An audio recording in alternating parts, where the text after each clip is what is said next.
The first thing I am aware of is cold. A cold that has nothing to do with weather and everything to do with the fact that the body it presses against is no longer breathing the way a body should. Somewhere, very far above me, a man is shouting in a voice that keeps cracking apart, and a small girl is wailing, and the wet sound of a palm pressing down again and again on a child's chest is keeping rhythm with both of them. I drift inside that darkness for what feels like a long time, and then a different memory begins to push itself up through the dark. My own memory from a place that is not this place. I had been crossing a road on my way to register at Jinling University. The semi-trailer had come around the corner faster than anything that heavy ought to be able to move, and the last thing I saw was the front grille and a flash of orange paint. So, am I dead? I think the question dryly, almost without surprise. The truck had hit me at near 80 kilometers an hour. There was no honest way to walk away from that. I think about the small life I had built, and how easily it can be summed up.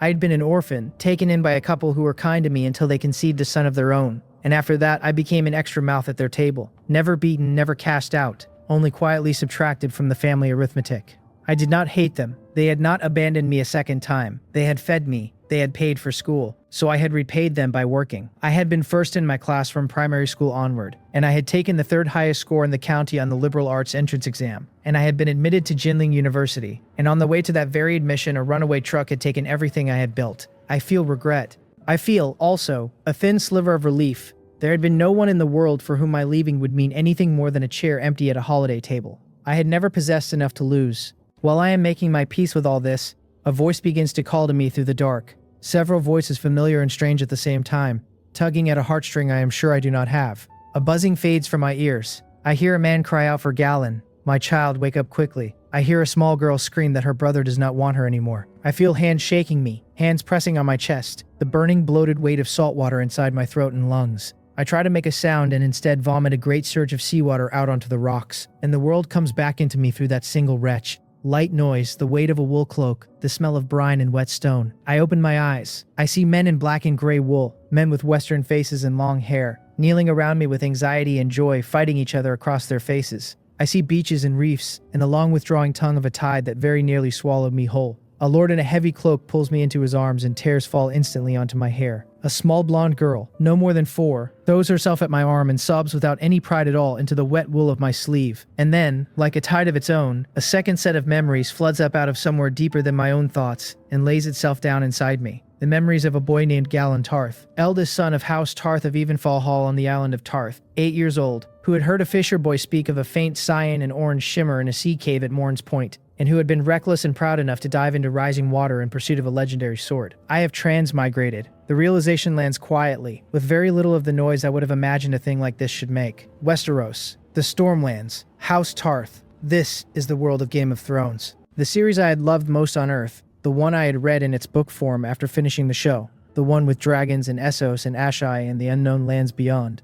And the small blonde girl clutching my arm, with her freckles and her sturdy little body and her sapphire eyes, is Brienne the Beauty, the only female knight in the Seven Kingdoms. The girl who, on the page, would mention only ever once that her older brother, 4 years older than her, had drowned when she was 4. That brother was Galon Tarth. That brother is me. I should be in shock. Instead, what I feel is something close to relief. On Earth I had been almost no one to almost no one. Here I am, the heir to an island, the son of an earl, the elder brother of a girl whose character was among the most upright in the entire show. The body settles around me. The new memories knit themselves into the old, and the old begin to feel more like a thing I once dreamed than a place I once lived. I can recall everything Galon recalled from the moment he first knew himself in this world. I am 8 years old and I am alive, and my father is crushing the breath out of me with the fierceness of his relief. Father, I manage.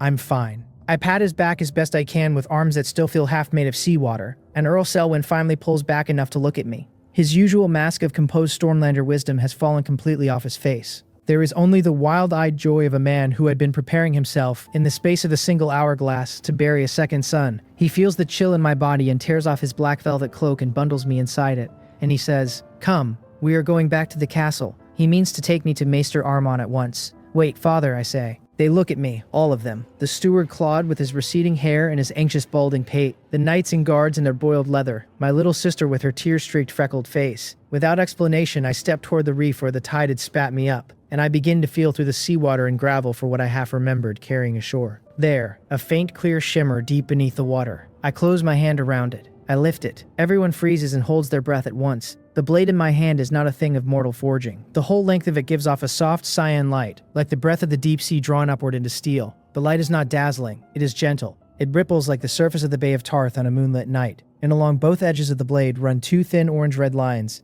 exactly like that sliver of horizon just before the sun rises out of the sea. The crossguard and the hilt are made of a gray-white material as warm as ivory and as cold hard as metal, and at the pommel, an oval blue-black gemstone is set, ringed by a band of tiny inscriptions. The whole sword in my 8-year-old hand weighs nothing at all. It feels like morning light, and though I am holding it for the first time in this body, every man on that beach already knows its name. The name speaks itself in their ears as if a low whisper had been laid into all of them at once. Oathkeeper, a holy sword, one of the knights breathes. The sword of morning light. Oathkeeper, the young lord found it. One after another, the men in their boiled leather drop to one knee, their long swords thudding against the wet stone, and they look at me with the kind of feverish devotion that is dangerous to wear easily. Brienne, still streaked with tears, points at the sword in my hand and gabbles excitedly to our father. Father, brother, Oathkeeper. Earl Selwyn's mouth hangs open. Steward Claude meets his lord's eye, and his shock turns slowly into a wild joy he cannot find words for. And, while they all stare at the sword I am holding, something else has happened that none of them can see. A panel has appeared in my line of sight, written in translucent blue script, a thing that hangs in the air directly in front of my eyes the way a window might hang on a wall. Galon Tarth. Title, None. Strength 3.12. Agility 4.1. Spirit 12.8. Magic blank. Skills and percentages: swordsmanship at 3, archery at 7, riding at 4, the common tongue of Westeros at 27, swimming at 29. Legendary bloodlines, 3 of them: blood of the Evenstar at 3% development, Targaryen bloodline at 0, Storm King bloodline at 0, Storm King bloodline at 0. Legendary weapon, Oathkeeper, gold tier quality at maximum, cannot be upgraded. Legendary pet, none. Judgment points 0. Beside several of these lines is a small gray plus sign, and at the bottom is that. One strange word, judgment, with a number after it, and the number is empty.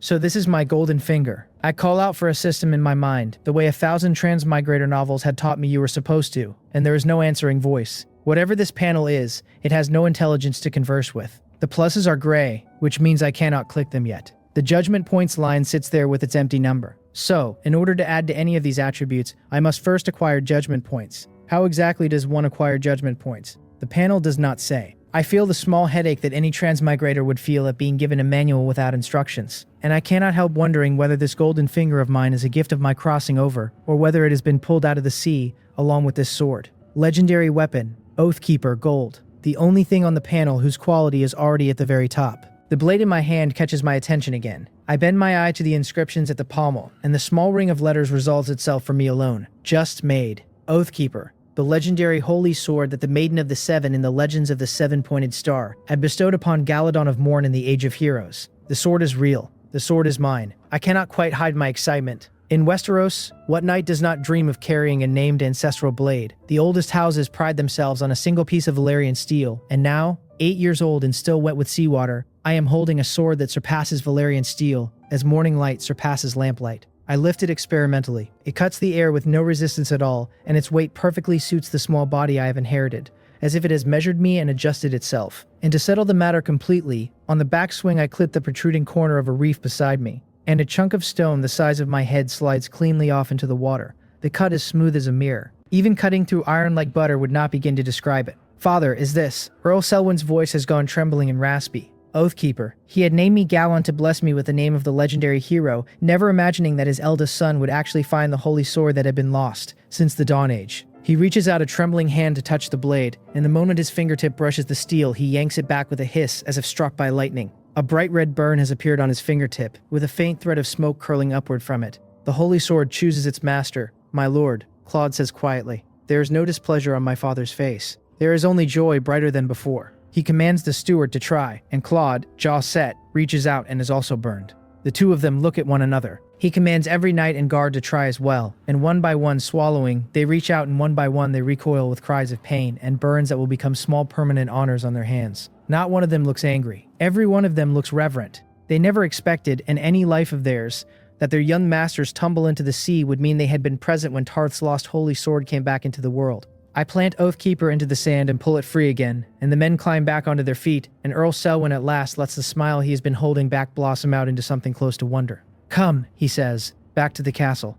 The guards roar their assent. He takes a leather sheath from one of the men and wraps the sword in it, and he scoops me up onto his horse with him. And Steward Claude takes Brienne, and the whole company turns its back on the rising tide and rides for Evenfall Hall. Evenfall Hall sits on a hill on the western coast of Tarth, looking across the Bay of Tarth towards Storm's End on the opposite shore of the strait. The castle is built of weathered grey stone, walls thick and rugged with sea weather, and at its center rises the tall Duskstar Tower with the family banner of yellow sun and blue moon, mottled green with sea rust, marking 1,000 years of patient holding. By the time we ride into the courtyard, old Maester Armin is already waiting, gowned in grey, his chain heavy across his chest. Fires lit, hot soup made ready, he reports the moment my father dismounts. He does not yet know about the sword. He cannot understand why every face in the company is lit not with the grey of grief, but with a fervor none of them is bothering to hide. Inside the great hall, by the fire, Claude and Maester Armand strip my wet clothes off me and bundle me into a thick wool blanket and set me in front of the hearth. Claude's breath catches a little when he sees me set Oathkeeper carefully aside on the flagstones.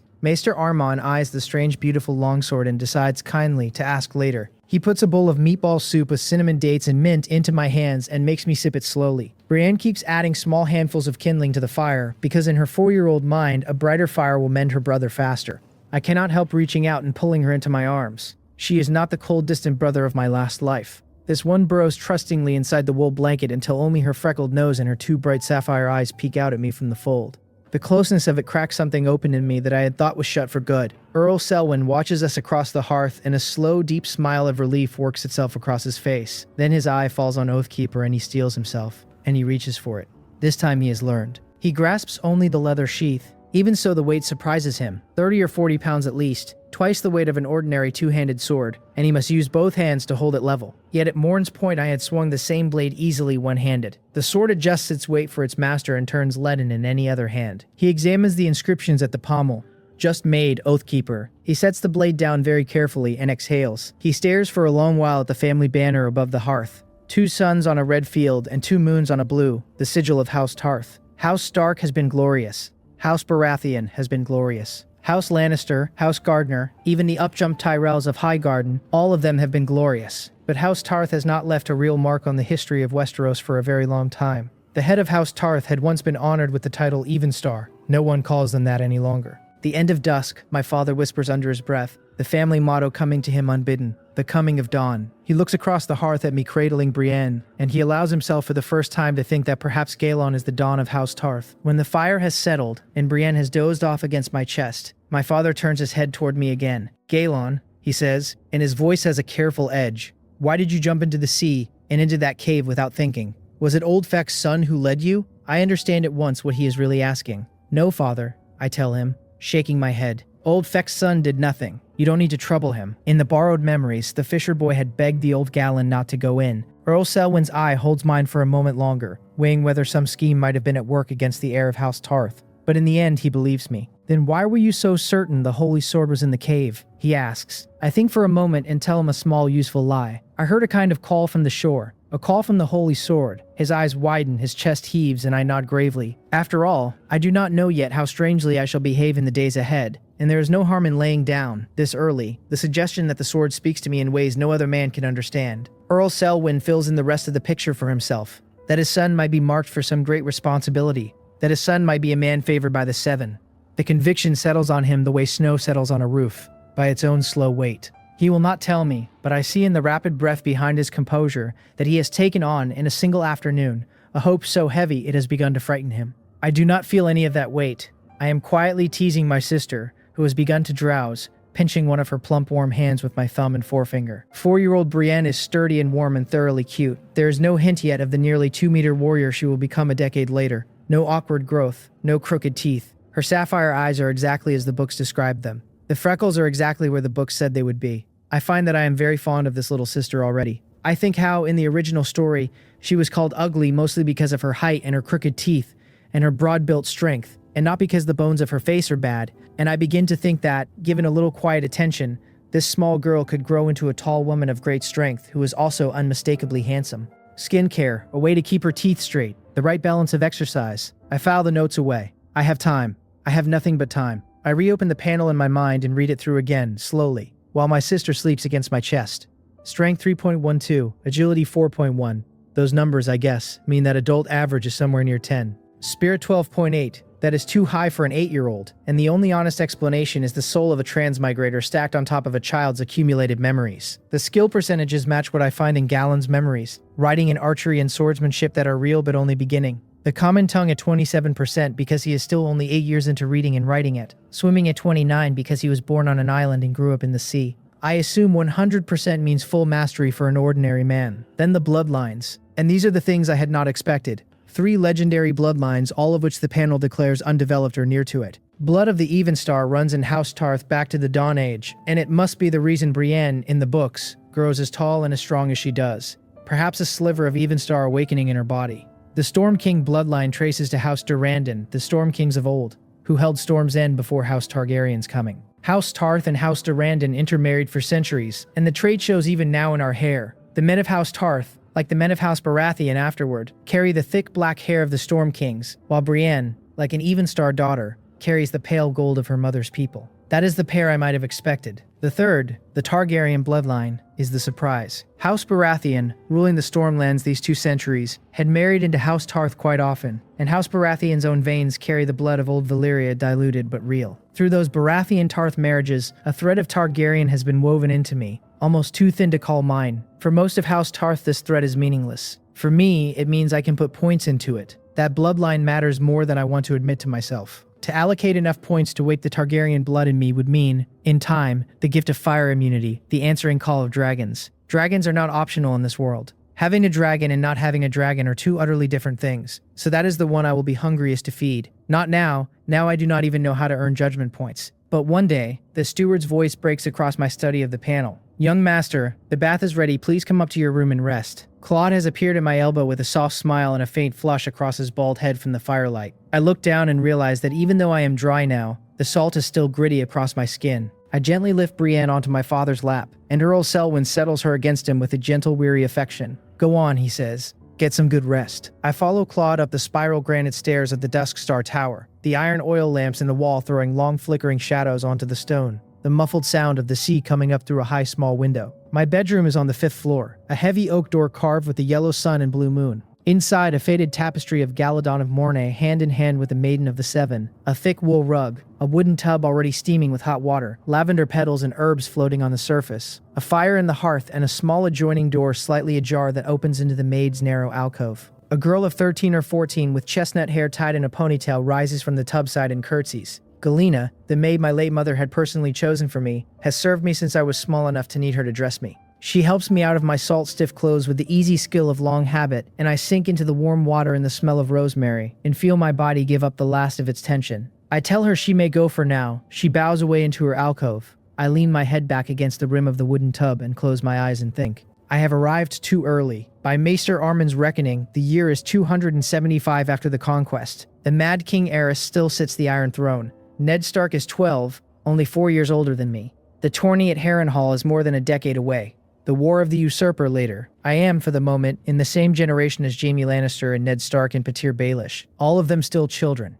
Interesting, I think, with my eyes closed, and the corner of my mouth lifts in a small smile. By the time the real plot begins, I shall be around 30, in the prime of my strength, and I shall have spent 20 years getting ready. I am the heir to Evenfall Hall, and the legitimate son of a lord. Tarth is not the wealthiest fief on the eastern coast. That title still belongs to the Arbor, but it has a population near 150,000, 3 towns and 20 or 30 villages, mountains and grasslands and forests, a fleet of more than a dozen trading ships that can be turned to war. With one word, my father can muster 20 knights and 3,000 soldiers. Tarth lies northeast of Storm's End, the natural shield of House Baratheon. It is the closest island in Westeros to the continent of Essos. 5 days' sail to Pentos, 3 to Tyrosh, faster than the run to King's Landing. A truly excellent place to start. I find I cannot find a fault with it. With the knowledge of a transmigrator, with 20 years of patient work, with a brother who is heir and a sister who is Brienne, with 3 bloodlines and a holy sword and a panel that promises growth in exchange for judgment, I might do a great deal. When the War of the Usurper comes, House Tarth could fairly take its share of the spoils for backing Robert. I find myself, soaking in the steam, beginning to plan. Galena's voice reaches me through the alcove door. Would I like more hot water? I rise from the tub instead, water sliding off me,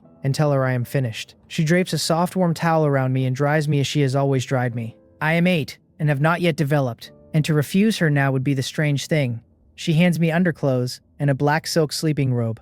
She rings a small bell, and a few sturdy serving women come and carry the tub and its cooling water out of the room. Galena tidies the bed once more and bows herself away. I am not ready to sleep yet. The afternoon light is still bright, and I push the window open onto the deep blue sea and the pale blue line of the horizon. And I look down at Sapphire Port, where the merchants are docking and the fishing boats are coming home, and at Sapphire Town's red roofs beyond, and at the green of distant pasture above the cliffs. The walls of Evenfall Hall are 20 feet high, built of gray granite 10 feet thick at the base, crowned by a low crenellated parapet with iron arrow slits, and at the southeast a half-collapsed watchtower leans against the curtain wall, its ruin overgrown with stubborn green sea rocket. Dusk Star Tower itself stands 100 feet tall, a beacon in fog for the merchant ships passing through the strait. Other towers, kitchens, armory, storerooms, flank it under weathered bluish-black tiles, white smoke rising from 2 of their square chimneys. The courtyard below is paved with gravel and crushed seashells, neat as a swept hearth, nothing at all like the muddy yards of Winterfell I remember from television. Behind the castle, the boughs of ancient trees mark the Godswood, where the boy I was used to play. 1,000 years of careful Tarth holding has built a castle that is both beautiful and stubborn. Whatever I had imagined of medieval life, this is better. Eventually, I close the window and climb into bed, and to my surprise, I sleep more soundly than I had ever slept on Earth. Perhaps 3 legendary bloodlines come with the gift of healthy rest. In the morning, I wake feeling rested in a way I do not remember ever feeling. Angelina calls a cheerful good morning from her alcove and brings me hot water and toiletries. The toothbrush in the cup is, of course, only a chewed twig the length of a chopstick, the upper third frayed into rough bristles.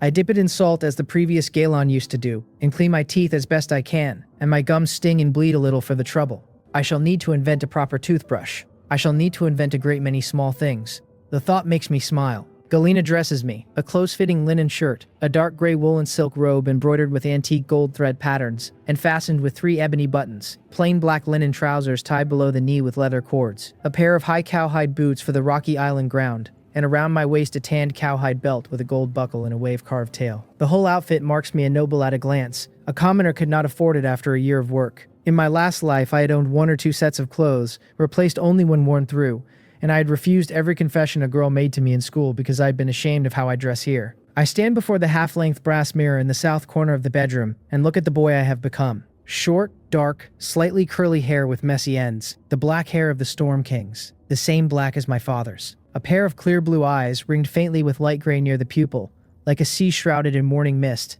Pale skin with a few freckles scattered on either side of the nose.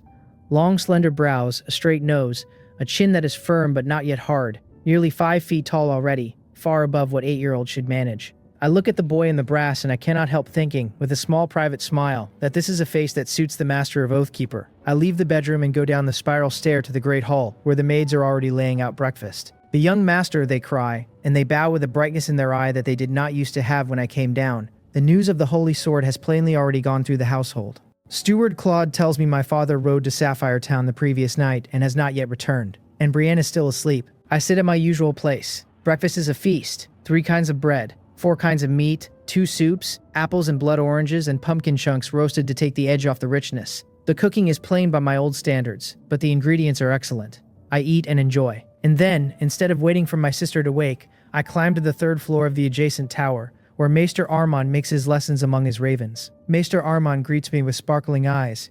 He had been the one Earl Selwyn told of the Holy Sword the night before, and he had not slept much for the excitement of it. The chain across his gray robes is heavier than most maesters' chains. Bronze for astronomy, black iron for history, silver for medicine, gold for arithmetic, a rare platinum link for mastery of Valerian and ancient texts, and a small copper at the end for navigation and cartography. He has served House Tarth for 30 years. He is 60 now, his hair streaked with gray, but his eye has not lost its sharpness. He tells me kindly that I should rest after yesterday's drowning. I shake my head. I tell him that knowledge matters as much as steel. He is delighted. Few noble children, especially boys, choose study over riding and hunting. To find that the new bearer of the Holy Sword has chosen to study is, for him, a small private joy. He tests me on heraldry first. "House Royce of the Vale," he asks. I recall in 2 seconds. Runestone north of Gulltown along the narrow sea. Sigil of pebbles between 2 rows of runes on an orange field. Words we remember. And without his asking, I add the rest. That the Royces are one of the few houses of the Vale to descend from the first men. That their kings of the Bronze Age held the title Bronze Kings. That they once carried the Valyrian steel sword Lament until it was lost in the Dance of the Dragons.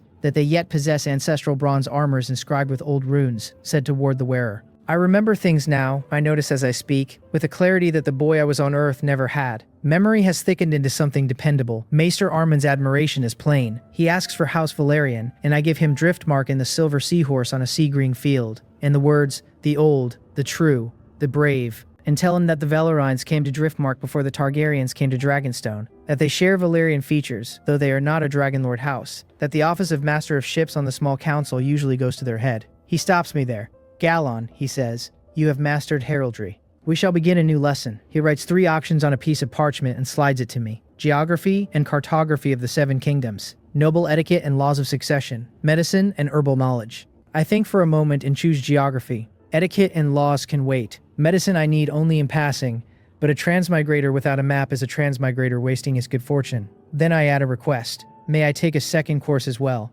Of course, he says. Which? Valyrian, I answer. The maester's brow lifts. Valyrian is taught chiefly to children of House Targaryen and House Valerion. To Westerosi nobles outside that circle it is almost useless, since only the free cities use it. I give him the smaller of my 2 reasons, that I hear merchants from the free cities speaking it at Sapphire port and am curious about Essos, and hope to travel there one day. The truer reason, that one cannot ride a dragon by speaking only the common tongue I keep to myself. Travel to the free cities. The maester nods. That is no bad ambition for a young heir. He has spent his 30 years on Tarth meeting merchants from Essos and even from the Summer Isles, and he believes a journey would broaden me. Very well, he says. Then I shall teach you both. The lessons will be condensed. You will need to spend more time studying. He unrolls a great map on the long table, and we begin with Westeros, and I pick it up almost as fast as he can lay it down, because I have spent hours of my last life staring at electronic maps of these very lands. He smiles at the speed of it. Then he takes down a slim volume of Valyrian poetry and begins to teach me Valyrian script and pronunciation by way of verse. Not the textbook a sane teacher would have chosen, but in a world without dictionaries one teaches what one has. And I grit my teeth and listen. After 2 incense sticks of Valyrian I check my panel quietly. The skill bar does not yet show Valyrian. Below 1% the panel does not list a language at all, I gather. Not a problem. I have no judgment points to spend, and no idea yet how to earn them. And Valyrian will come. A maid knocks. My lord is back in the hall and asks for us. I bow to Maester Armin, and he tells me with a smile that today's lesson ends here, and I follow the maid down to the great hall, where my father is waiting with a sword in his hand. From the hilt I know it for Oathkeeper, but the crude leather wrap of yesterday is gone. In its place is a splendid black scabbard, freshly forged. So that is where my father went the night before. To Byron, the most skilled blacksmith on Tarth, in Sapphire Town, to have a scabbard hammered through the night. The faint redness in my father's eyes tells me he has not slept. Galon, the scabbard is ready, he says, and offers the sword to me with both hands. I take it one-handed and examine it. Black iron, hammered rough on the surface for a sturdy feel, lined in pine wood that is light and shows its honey gold grain along the seam, a band of gray sharkskin near the throat for grip, fine threads of silver tracing across the iron and around the wood for a cold gleaming line, about 4 feet from sheath mouth to point. Most strangely, the leather clasp has been set up not for the hip, but for the back. My father has thought ahead. The diagonal shoulder rig will fit a small body better than a hip belt would. I am 8 and not quite the height for a 4-foot sword on the hip. On the back, in another year or 2, I shall wear it perfectly. I draw it a few inches. The clear, cool light of the blade flares, that soft, pleased metallic note hums, and a third of the breathtaking blade leaves the sheath. Every face in the hall fixes on it and breathes shallower. The sword is so beautiful that simply looking at it can absorb a man's mind. I sheathe it, and I weigh the scabbarded sword in my hand. It is at the very edge of what a child of my size could comfortably carry. I had noticed my father straining when he passed it to me. To me it is light, so Oathkeeper has its own opinion of the proper weight for its master, and adjusts. No wonder the panel calls its quality maxed and unimprovable. Thank you, father, I say, and Earl Selwyn nods at me with the smile of a man who has not yet stopped being grateful that I am alive to thank him.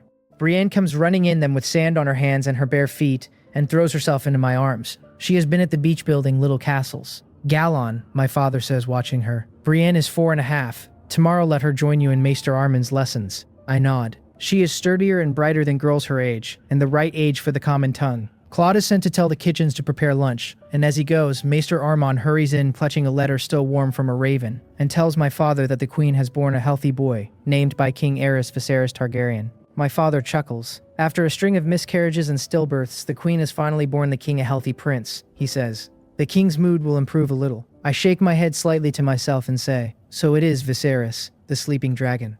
The maester says there is a second letter. Lord Tywin, to celebrate the prince's birth, plans a great tourney at Lannisport 1 month hence. My father reads it and frowns, and says he will not go. He will have Claude arrange a gift to send for the prince's name day. The maester nods and moves to leave, but my father bids him stay and sit and eat. there is something he wishes to discuss. I sit down with my sister on my lap, while my father and the maester between them lay out for one another the political map of Westeros. The open quarrel between King Aerys and his hand Lord Tywin. The small disagreements that have grown into open ones. The upcoming 10th name day of Stannis, the second son of Lord Steffan Baratheon. The dwarf son of Lord Tywin, who has not died as everyone expected, but is growing up at Casterly Rock. I listen. Most of these names are familiar from a life I cannot mention. They are children for the moment. Through their conversation, I begin to understand why the king is called the Mad King, not only for his cruelty but for the strangeness of his ideas. He had once proposed to Lord Rickard Stark of Winterfell that a new wall be built 100 leagues north of the existing one to claim all the land between. And Lord Rickard had stood there speechless, because no one had any idea how a new wall might be constructed.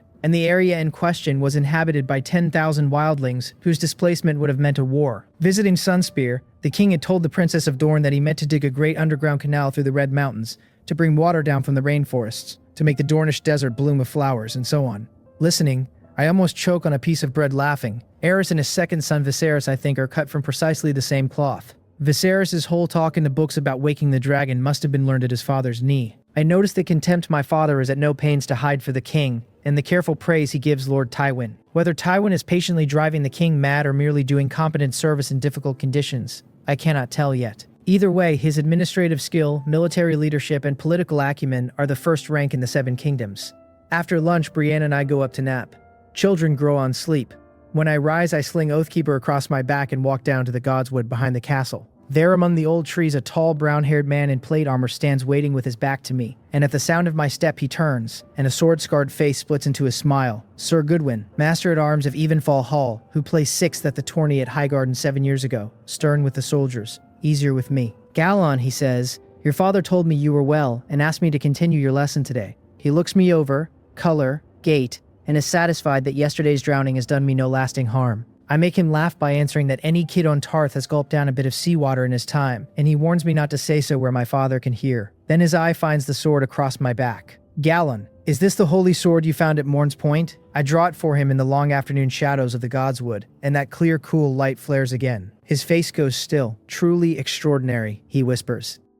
He is from the Riverlands, near Harrenhal, and he had heard the awe of the others yesterday and held back a small doubt. The doubt is gone. He admits, to me alone, that the sight is more stirring than even Arthur Dayne drawing dawn. He says, with a shrug and a small grin, that he will not let me practice with such a sword. A graze from it is more than a scratch. I tell him I have brought it not for sparring but for testing. Yesterday it had taken a corner off a reef without my noticing. I want to know more. Goodwin's eye lights up. What knight does not want to know more about a holy sword? He points me at an old dried stump in the Godswood. 2 men round, cropped off 2 feet from the ground, marked with 100 arrow scars from my own past archery practice. Try cutting that, he says. I take Oathkeeper in both hands and swing once. A sound like a blade through parchment, sharp and almost dry. The upper third of the stump slides off diagonally and thuds onto the moss, throwing dark earth into the air. The cut is mirror smooth. Goodwin walks over, bends, looks closely, and finds himself for a long moment unable to speak. Cutting through a seasoned thick stump with a greatsword is a strenuous chore.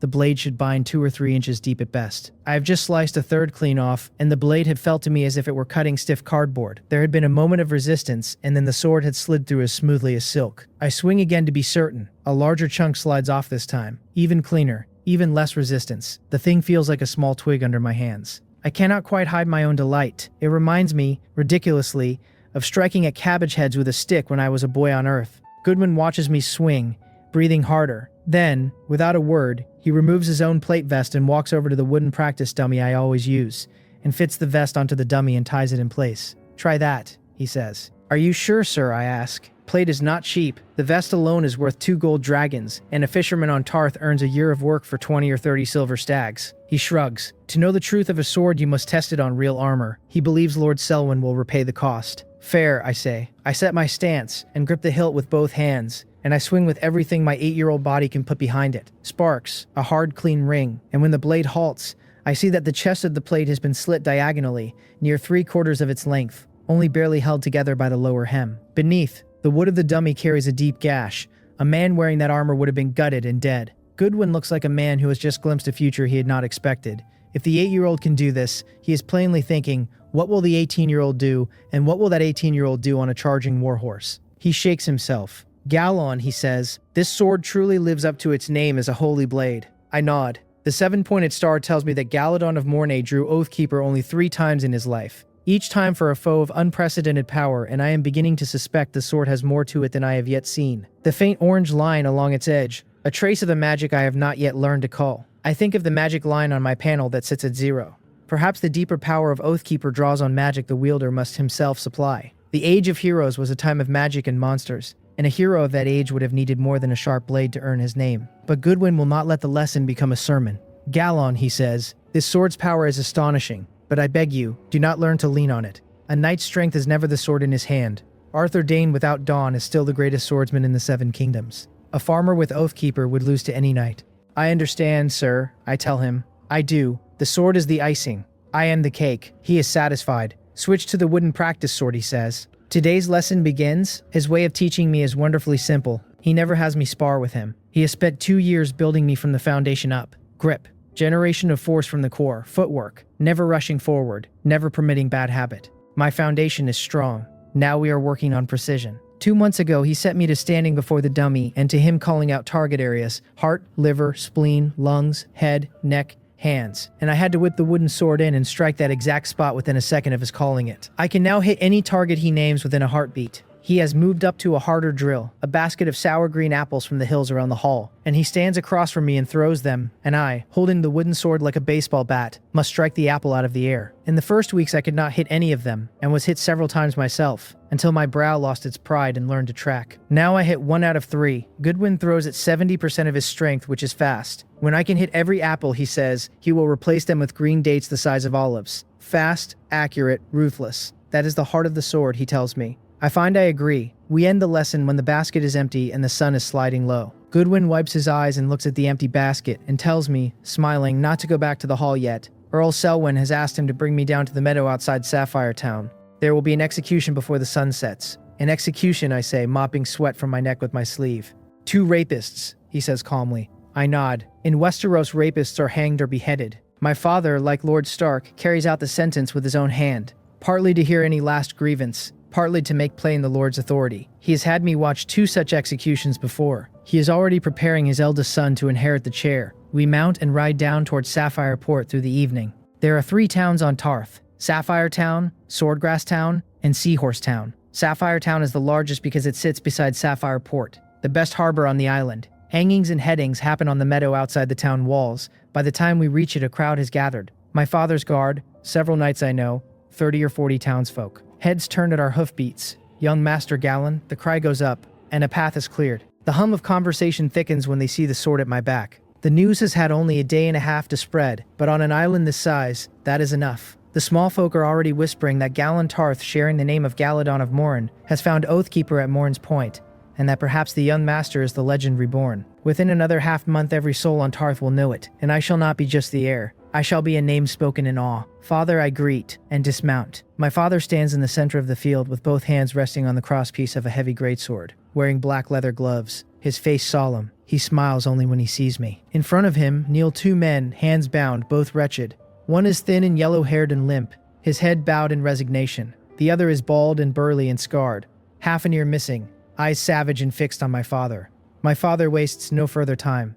He draws the greatsword from the earth and looks down at the yellow-haired man. Brass, son of Glyn, do you have any words to say in your defense? Brass mumbles, his pale lips parted, and shakes his head and says nothing. My father intones the long sentence. In the name of Heiress II of House Targaryen, King of the Andals, the Rhoynar and the First Men, Lord of the 7 Kingdoms and Protector of the Realm, I, Selwyn of House Tarth, Lord of Tarth, sentence you to die. And at the last word the longsword comes down clean. The head leaves the body in a wet crunch. The blood sprays. The head hits the ground. My heart skips, but only that. I do not need to vomit. I do not even feel ill. Goodwin notices the steadiness of my eye and gives a small approving nod.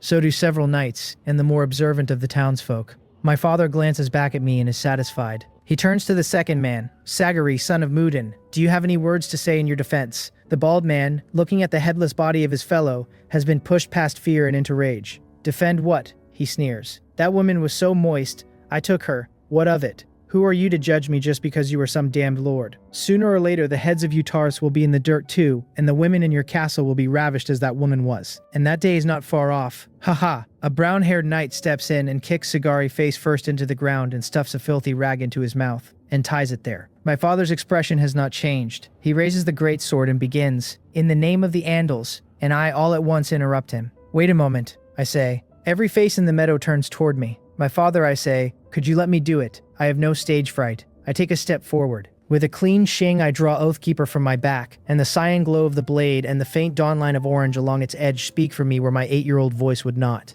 A reason that would have sounded like nothing more than a child's bravado to anyone in this meadow has come to me in a flash. The data on my panel needs judgment points. Judgment points. Surely they come from passing judgment. Surely the way to find out is the man kneeling at my father's feet. "You," my father says, his face a careful mask of surprise. But he sets his sword down. He has told himself twice in 2 days to let me try things that do not match the small shape of an 8-year-old life. Other lords would have shouted at a son for this presumption. He only steps back and nods at me and gives up his place. The meadow goes silent and tight. I stand before the bald man with both hands on Oathkeeper, the blade laid across the back of his neck, and I make my voice as solemn as my body will allow. "Sagari, son of Mudan, your actions have violated the law and your crimes are unforgivable. In the name of the morning, I sentence you to death. There is no further hesitation." I lift Oathkeeper and bring it down with everything in me. Cyan and orange flash together with a strange small metallic hum. Sagari's head leaves him and bounces twice on the dirt. There is no spray of blood, which surprises everyone who sees it. The cut neck is charred, and a thin curl of smoke rises from the stump, and there is a faint sizzling sound.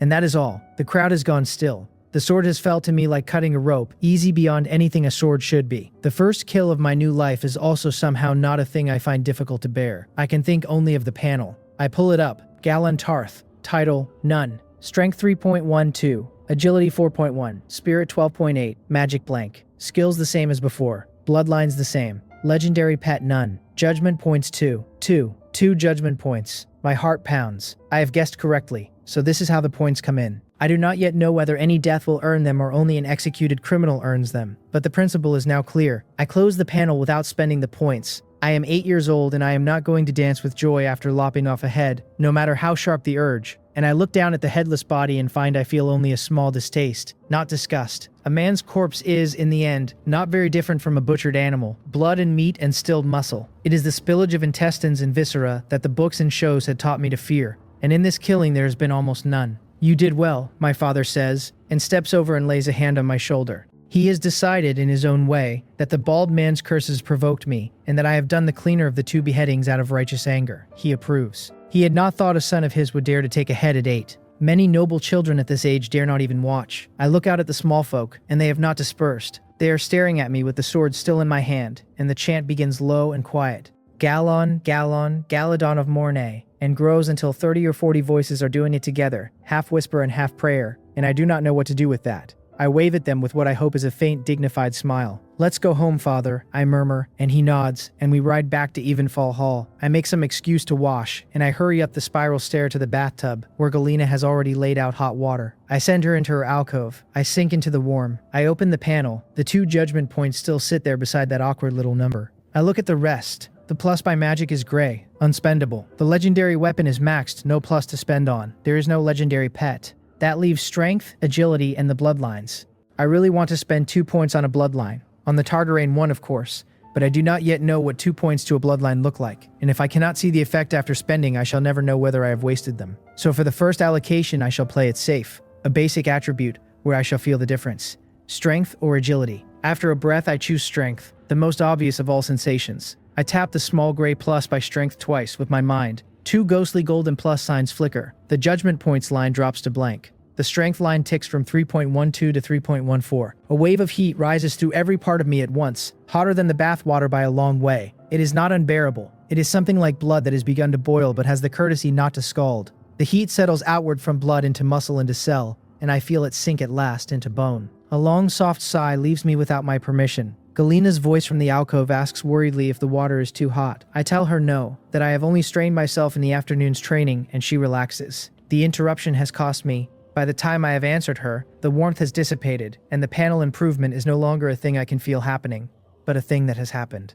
I press my fingers against the wooden rim of the tub. The strength is there. It is not Hercules, but it is plain. The fatigue and soreness of the afternoon have vanished. A .02 of strength, in real terms, has done for me what perhaps a week of training would have done. The shape of my future shifts in front of me. If a normal Tarth heir improves from strength 3 to strength 4 over a decade of growth and hard work, that is less than .002 per day. I have just bought myself more than a week. 2 judgment points has bought me more than a week. The implication is enormous, and the constraint is also enormous. I have to find more judgment points, regularly, or this engine starves. I think instantly of the yellow-haired brass whom my father had taken first, before I had spoken up. A wasted prisoner. 2 points, given to the wind. I have to do better. I will have to talk my father into letting me carry out the sentences from now on. I dress quickly, and Galena helps me, and I go down to the hall. My father is playing with Brienne in front of the fire. She breaks into a delighted smile when she sees me. "Brother," she calls, and lifts her fat little arms. I cross to them and lift her up. She is heavier than she was a season ago and growing fast, but my new strength holds her without trouble. "Do you feel Brienne is a little heavier again?" my father teases. He is also faintly puzzled. Brienne is plainly outpacing other girls her age, and Maester Armand saying that she will grow tall is starting to look less like a guess and more like a fact. I tell him she is fine, no weight at all, and pinch her cheek because she will hate hearing herself called heavy, and the little girl is sensitive. She closes her eyes and gives my father a smug sidelong glance. He laughs and tells Claude to have the maid serve dinner. Over the meal he asks me how it had felt today. I tell him it was good and pause. And I tell him slowly I seem to feel an unusual kind of power. "What do you mean?" I work my words. I felt that Oathkeeper was excited. My father's mouth opens and his eyes widen. "Claude," he says without taking his eyes from me. "Take Brienne to the kitchens for now." Claude understands at once and lifts Brienne out of my father's arms. Brienne goes unwillingly, but the kitchens are a place of strong attraction for her, and she allows herself to be led. When the hall is empty of any ear but ours, my father leans forward. "Galon, what are you saying?" I tell him. After I had killed that man, Oathkeeper seemed pleased. It increased my strength. Not by much, but it was unmistakable. I tell only as much as I need to. He is my father, my natural ally, and the lord of the island. 2 of us pulling together will move further than one of me pulling alone. He stares at me for a long moment, his chest rising and falling. He half believes me already. My face is not a face that is joking, and I have no reason to make a joke of this. An Oathkeeper is the holy sword bestowed by the Maiden of the Seven, and if any sword in the world might do such a thing, this is the sword. To increase one's strength by slaying the wicked, he thinks. Could his son truly grow into a hero like Galon? May the Seven bless us. House Tarth shall finally rise. He stops himself and gathers his wits and says, "I understand, Galon. After dinner, come with me somewhere." "Where?" I ask. "Outside it is already dark. I will take you to verify what you describe," he answers. I have a fair idea of where he means. We finish the meal. Brienne returns, riding triumphantly on Claude's hip with a blueberry tart in one fist. The wet nurse takes her up to bed for a story. The other servants are dismissed. My father takes a torch in each hand and leads me through the dark courtyard toward the low tower in the southeast corner of Evenfall Hall. Claude asks, mildly, where we are going so late. My father tells him only to bring 2 torches. Claude does not ask twice. The man knows his lord's temper. If the lord has not said, the lord does not wish him to know. A steward learns to do more and ask less. I watch the exchange and find I admire my father all over again. Claude is his most trusted assistant, and yet he is not telling Claude what is happening. Not because he distrusts Claude, but because the fewer people who know a secret, the safer the secret is. He is clear-eyed even in his joy. I had told him just enough of my abilities, and I had been right to do it. The heir to Evenfall Hall I might be, but at 8 I cannot mobilize an island. He can. With one word he can take me out at night to farm prisoners. That is what we are about to do. The low tower in the southeast corner sits over Evenfall Hall's dungeon. 2 guards salute as we approach, and one opens the heavy door and leads us down a spiral stone stair. The cold rises around me as I descend. The stair opens onto a long corridor lit by torches and iron sconces in the stone walls. From a side room, a tall, lean, slightly stooped, one-eyed man emerges in a gray robe, his greasy hair in disarray. The guard behind us bows, takes back his torch and goes back upstairs. The one-eyed man, my cousin Moen by a branch of House Tarth, addresses my father. "My lord, why have you brought Galon down here? It is dark and dirty and might frighten the young master." My father shakes his head. "Moen, Galon is not as fragile as you think." "Hello, Uncle Moen," I say. He nods at me with surprising softness. Moen had once been a different man. Over a decade ago, in an island raid, his pregnant wife was raped and murdered by pirates, and he has not been right since. My father took the field with him and slaughtered that pirate crew to a man. Moen lost an eye in that battle. The vengeance settled, the rest of him did not. He sank into drink. My father, unable to watch his cousin rot,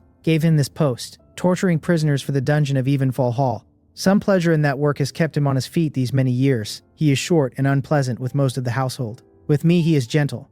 Perhaps because I am his lord's son. Perhaps because I remind him of the child his wife had been carrying. "Moen," my father says, "bring out the Lyseni stowaway from a couple of days ago, and Fisher, the one who killed the merchant Grisha and his family. Make sure they're tightly bound." The eyebrow goes up, but the question stays in. Moen disappears into the dungeon, and returns with 2 men. hands chained behind backs, ankles shackled. One is a Lysini of extreme paleness, with curly mussed hair and a thin frame and a terrified face. The other is heavily built, sinister-eyed, hook-nosed, perhaps 30, and his name is Fisher. Fisher had murdered the merchant Grisha and Grisha's family in their own house, and made off with a hidden treasure. He had been caught, but the treasure had not. Moen has both gagged with rags secured by extra rope, lest they call out and disturb the young master. Moen, my father, says, "Please step away. This matter is rather important. I will explain when I have time." The curiosity in Moen's eye is enormous, but he nods and goes upstairs to drink with Claude. There are casks of Golden Arbor wine come in with a recent caravan, he tells himself. The dungeon empties of all eyes but ours. I draw Oathkeeper. The blue glow on the blade is strikingly visible in the gloom and the torchlight, and the gloom even seems to make the glow look more beautiful. I think, as I draw, how shrewdly my father has chosen. A Lysini stowaway who has likely offended a noble in Lys and committed no real crime, and a vicious murderer of a whole family. He is helping me test the rule. Does the sword feed on any death, or only on the death of the wicked? The Lysini, kicked over to the floor, lets out a low, terrified moan from his throat. I do not waste words for him. I step forward and sweep Oathkeeper across his neck. I do not use both hands. I do not use my full strength, 60 or 70%, single-handed. The cyan arc traces the air. The head goes. There is no spray, only red charred edges and the small curl of smoke. I open the panel.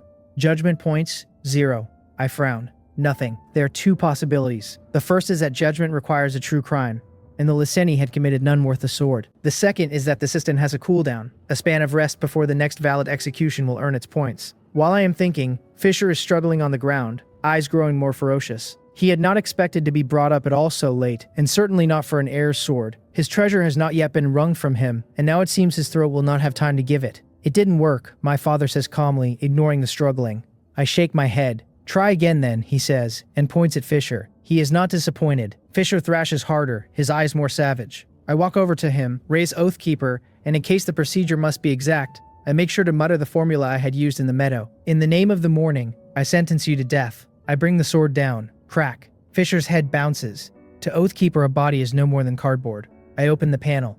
Strength 3.14, Agility 4.1, Spirit 12.8, Skills the same, Bloodlines the same, Judgment points 0. Still nothing. My head begins to ache. The procedure is correct. I have even spoken the formula. Fisher is a murderer with conclusive evidence, a worse criminal than the bald man this afternoon. Why has nothing happened? There must be a cooldown. There must be. It is the only thing that fits, and if I am honest, it is also the right design. Because if there were no cooldown, a man with a holy sword and a panel could grind out invincibility in a single afternoon, and even a dragon would be one stroke before him. The world cannot allow that. I tell my father, "Father, it still didn't work." He does not suspect me of having lied to him at dinner. He asks instead what I think the reason is. Perhaps I venture, there must be some time between uses for the effect to renew. He thinks for a moment and nods. I understand, he says. I'll bring you back tomorrow. I almost choke on the gratitude that rises in me. Any other lordly father, hearing such a story from his son and seeing no result after 2 heads taken, would be furious. Mine is already planning the next experiment with me. I give him in my mind a quiet thumbs up. We climb the stair and go out into the night. He tells the guards at the door, when Moen returns,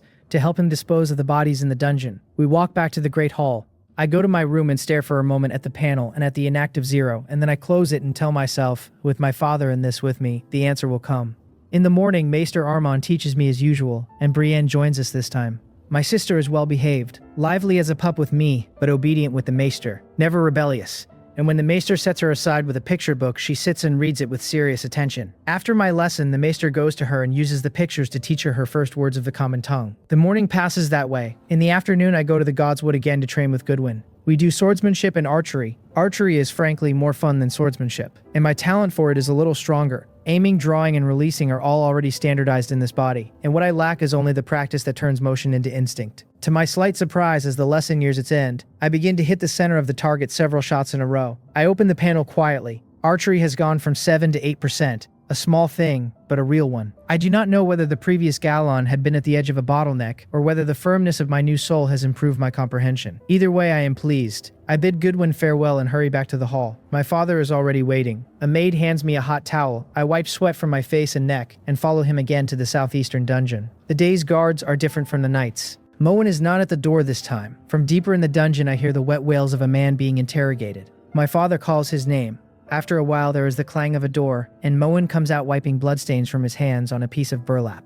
My father tells him to bring out 2 prisoners as before. He does not ask. He goes back inside and returns shortly with 2 prisoners, hands and feet bound. The first is a burly old man with a white beard, once a warrior, now a fisherman. Recently, in a quarrel with another fisherman, he held a grudge, and one day at sea he kicked the other man over the side. The man he kicked overboard was not so easily drowned. He washed up alive at Storm's End, came back by ship to Tarth, and laid a complaint with my father. The old fisherman has been waiting in the dungeon for a hearing. The second is a middle-aged woman, panicked, mean-faced. After her husband's death, she had abused his 7-year-old daughter, making her sleep in the pigsty, eat pig slop, beating her with iron tools, until a neighbor reported her. My father had locked her up, intending to choose a day to hang her. Moen kicks her over onto the dirty floor. He does not lay a hand on the old man. The old man kneels, holds his head high, and says nothing. My father waves Moen away. Moen smiles and goes upstairs, perceptive as ever. I draw Oathkeeper. I cross to the woman. In the name of the morning, I sentence you to death. I say without flourish, and bring the sword down in a single clean stroke.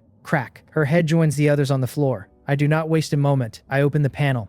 Galon Tarth. Title, none. Strength 3.14. Agility 4.1. Spirit 12.8. Magic, blank. Skills, swordsmanship 3. Archery now 8. Writing 4. Common tongue, 27. Swimming 29. Legendary bloodlines. Blood of the Evenstar 3. Targaryen 0. Storm King 1. Legendary weapon. Oathkeeper. Gold. Maxed. Legendary pet. None. Judgment points 3. I actually got 3. My heart leaps. The cooldown theory has held, and the points have come for the wicked, and the mean-faced abuser of a child has earned me 3 where the bald rapist had earned me 2. The number itself is a quiet judgment of crime against crime. The system rewards the heavier guilt. The kneeling old man watches me with a small puzzled frown. He had not expected the Lord to bring his son to the dungeon to take heads, and he had not expected the boy to wield a sword like that. But his stare matters less to me in this moment than the small word at the bottom of the panel. 3. The world has begun to open. 3 judgment points. I stare at the panel hovering in my mind, and I cannot help being a little surprised, because yesterday I only earned 2 for executing that bald rapist, and today, after taking the head of a woman who tortured her stepdaughter to death, the system has handed me 3. It must mean she carried other crimes I never learned about. Beating, stealing, perhaps worse. And the Holy Sword's judgment weighed her in full. From this I confirm 2 things at once. There is a cooldown of roughly 1 execution per day, and the points awarded scale with the depth of the sin the criminal carried. Now that I understand the rules, I am in a very good mood, and since Father is standing right beside me, there is no reason to wait. I open the panel and let my eyes drift across the numbers. Galon Tarth, title none, strength 3.14, agility 4.1, spirit 12.8, magic blank, swordsmanship at 3%, archery at 8, writing at 4, common tongue of Westeros at 27, swimming at 29. Below that, 3 legendary bloodlines. Blood of the Evenstar at 3% development. Targaryen bloodline at 0. Storm King bloodline at 1. The legendary weapon entry shows Oathkeeper, gold tier, already at maximum quality. Yesterday I spent my points on strength to test the system, so this time I want to experiment elsewhere. I tap the small plus sign beside swordsmanship. 3% jumps to 4% and a cool, clear sensation washes through the back of my mind. The principle Sir Godwin has been drilling into me, the way the wrist should pivot, the line a parry should travel, the timing of a thrust, settle into place with a clarity I never had before. A pulse of warmth flickers through my right wrist and is gone, leaving the joint feeling looser, more responsive, almost as if the bones have been quietly oiled. So 1 judgment point equals 1% of skill proficiency. I decide not to pour the rest into swordsmanship. Skills can be ground out through practice, while basic attributes and bloodlines are far harder to raise on their own. I let my gaze fall on the bloodline section and click the plus next to Targaryen bloodline. A soft buzz vibrates through my whole body. The panel deducts 1 point, and an invisible current rises inside me. Flames seem to leap behind my eyes. My skin goes flushed and hot, and for a moment I see roaring fires in some other place. Dragons wheeling on enormous wings against a black sky. The vision shakes me hard enough that I stumble, and only by driving Oathkeeper's tip into the stone slab am I able to stay upright. Father lurches forward at once, calling my name, his palm pressing against my forehead, and finding skin that feels almost feverish. Even my eyes, he tells me later, were rimmed with a strange orange glow. The reaction passes in only a few breaths. I steady myself against Father's arm and nod when he asks if it worked, and his composure cracks open into a wide, breathless grin he cannot contain. Wielding Oathkeeper to judge the wicked truly does strengthen the wielder. What a gift, what a holy sword the 7 have given us. House Tarth is going to rise. He gathers himself quickly, every inch the great noble again, and asks if we should continue. I shake my head and tell him it appears to be a once-a-day effect. We already proved that last night when the second prisoner produced no reaction. Father nods because he had suspected as much. His gaze settles on the white-haired old man bound near the wall, old shaven, who served my grandfather in many wars. Father tells him quietly that he had originally meant to imprison him for a while and then let him go, but he has heard things he was never meant to hear, and so he is sorry. The blade slides forward in a single decisive motion, the tip vanishing into the old man's back, and a dark crimson flower blooms across his chest. Old shaven grunts once, looks up at me, looks at Father, and his eyes slowly dim, never understanding what the Lord and his son are really doing here. I watch Father wipe the blade and sheath it without hesitation, and I cannot help nodding inwardly. That old man could have been kept for tomorrow's execution, but Father feared a leak in the night and chose not to risk it. Decisive, cold when he needs to be. We climb back to the upper floor of the dungeon, where Moen sits cross-legged in the shadows nursing a flask of wine. Father asks him to dispose of the bodies, and Moen, who can read what has happened from the apologetic edge in Father's voice, opens his mouth as if to ask something, and then closes it again. He cannot quite understand why Lord Selwyn is bringing his 8-year-old son down here so often to kill, but my eyes look the same as ever, and Father's face permits no questions, so he only nods. We return to the Great Hall, and after dinner I play with Brienne for a while before going up to my room. By the window of my bedroom I open the panel again under starlight. The Targaryen bloodline now sits at 1%, exactly as I expected. I wonder how much further I will have to push the development before a dragon will recognize me as its master, before that legendary fire immunity manifests. The Red Comet, though, is still a long way off, so there is no point obsessing over the dragon line. Outside of dragon riding, the Targaryen bloodline does not seem to add much to raw combat power. I am more curious about what the blood of the Evenstar and the Storm King bloodline will reveal as their development climbs, since both of those belong to me by inheritance and could carry traits I have not even guessed at. With one judgment point still to spend, I tap agility, and the warm current returns.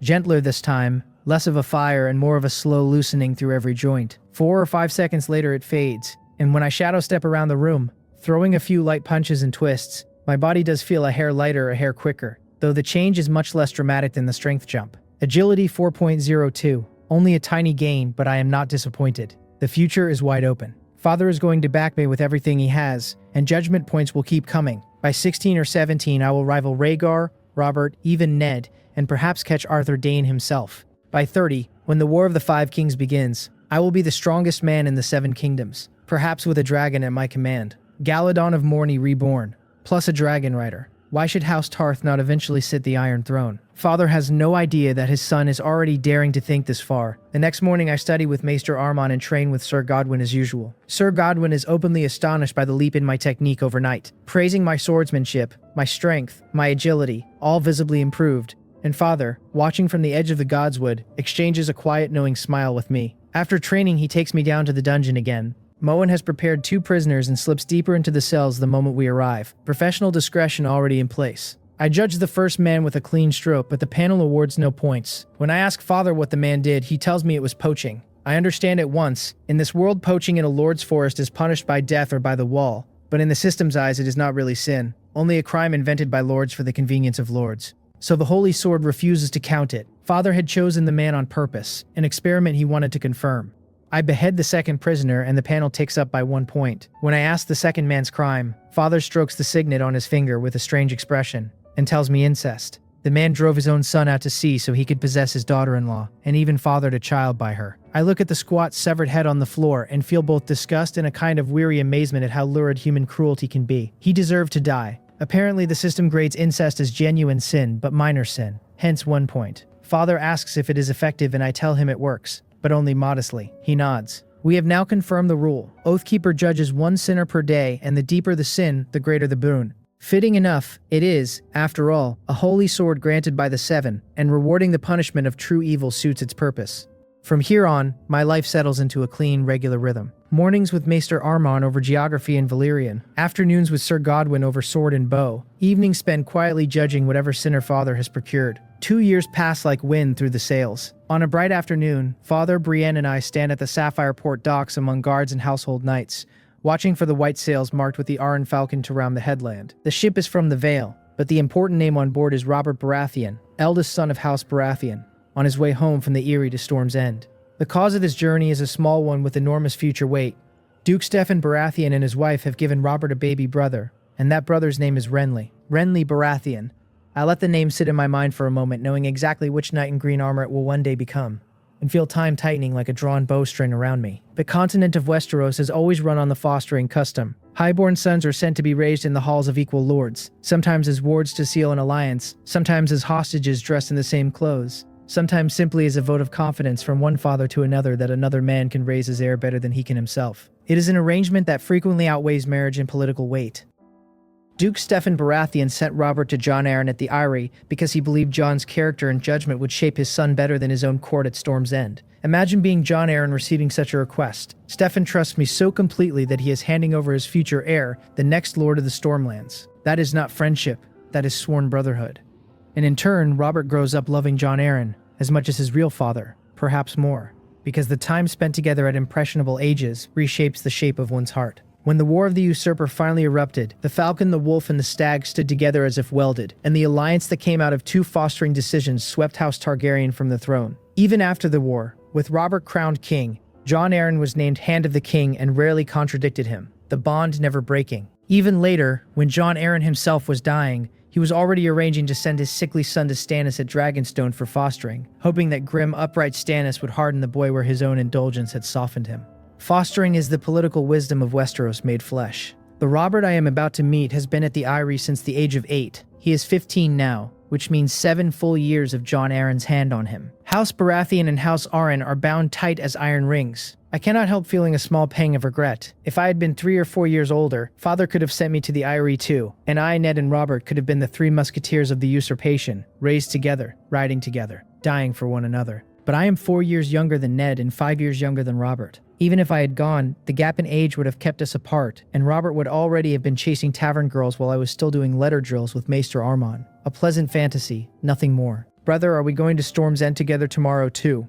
Brienne's voice tugs me out of my drifting thoughts. She is 6 now and almost as tall as a 2nd or 3rd grade child from my old life. She wears a light green linen short dress, a small white scarf tied at the collar, and a soft brown cord at the waist. She looks well behaved, but if you study the lines under the cloth, you can see her body is already broad and dense, sturdier than any little girl her age has any right to be. 2 years have stretched me too. At 10, I am already a clean 5 feet and change, and on the rate I am going, I will sail past 1.8 meters in another few years, perhaps even up toward 2 meters like Brienne is destined for. Today I wear a dark gray linen shirt under a long black overcoat, plain leather belt, slim black trousers, Oathkeeper slung in its scabbard across my back. My features are sharpening. The eyes are deeper. The jawline is starting to set. I rest my right hand on Brienne's shoulder, pull her in, and ask her if she wants to go. She nods so hard her ponytail snaps, eyes bright as glass. Of course I will take her. The last 2 years I've done little but train and study. This is a chance to finally see Storm's End and meet the Highborn of Westeros face to face. While we talk, the orange ship draws closer and I can pick out 2 figures on the bow. One is tall with a great head of dense black hair. The other is leaner, narrower in the face. Robert's combat strength was monstrous before wine and women rotted him out. On paper, in his prime, only Arthur Dayne could match the edge of him. Rhaegar was the champion of the Lannisport tourney just 2 years ago, and yet Robert hammered him to death at the Trident. I have to step up in the years to come, because I want to surpass even him. I open the panel and let my eyes drink in 2 years of progress. Galon Tarth, strength 8.76, agility 8.9, Spirit 15.3, mana blank, swordsmanship 21%, archery 33%, riding 19%, common tongue 41%, swimming 4%, Valyrian 19%, bloodlines Evenstar 5%, Targaryen 1%, Oathkeeper gold, maxed, pet, none, judgment points 0. The strength and agility are nearly at adult knight level already, and archery is creeping towards seasoned archer territory. In actual combat, I can probably hold my own against any veteran on Tarth. None of this came from nothing. Father quietly bought criminal slaves out of the free cities of Essos, and I have judged at least 80 if not 100 of them in 2 years. By 16, 20 in strength and agility alike will be perfectly possible, since the next few years will see explosive physical growth on top of the system's leveraging. With base attributes that high, plus my swordsmanship, riding an Oathkeeper, a top 5 tourney finish anywhere in Westeros would be reasonable. The spirit climb from 12.8 to 15.3 came as a small surprise. Since I never spent points on it, I suspect a portion was natural growth and a portion came from drilling with Maester Armon. The benefit is obvious. My memory has sharpened. My thinking is faster, my reactions in sparring are uncannily precise. Against Sir Godwyn with wooden swords I can now last over 30 rounds without taking a hit, and Sir Godwyn does not hold back. When I finally have surplus points to spare, I will pour some into spirit too, because nervous reaction speed has a way of deciding duels. The shouts of drop anchor, hold tight, throw the ropes ring out, sailors and dock hands answering each other across the gap, and I can finally see the two boys clearly. One has a lean face and sharp features, light brown curls, a steady gaze tinged with reserve. The other is tall and thickly built, handsome and well-proportioned, with deep blue eyes, a heavy fall of black hair, and a careless smile that seems to always be lurking on his lips. The tall one is unmistakably Robert. The lean one I recognize at a glance. Eddard Stark, ward of Jon Arryn alongside Robert. The two of them inseparable as brothers.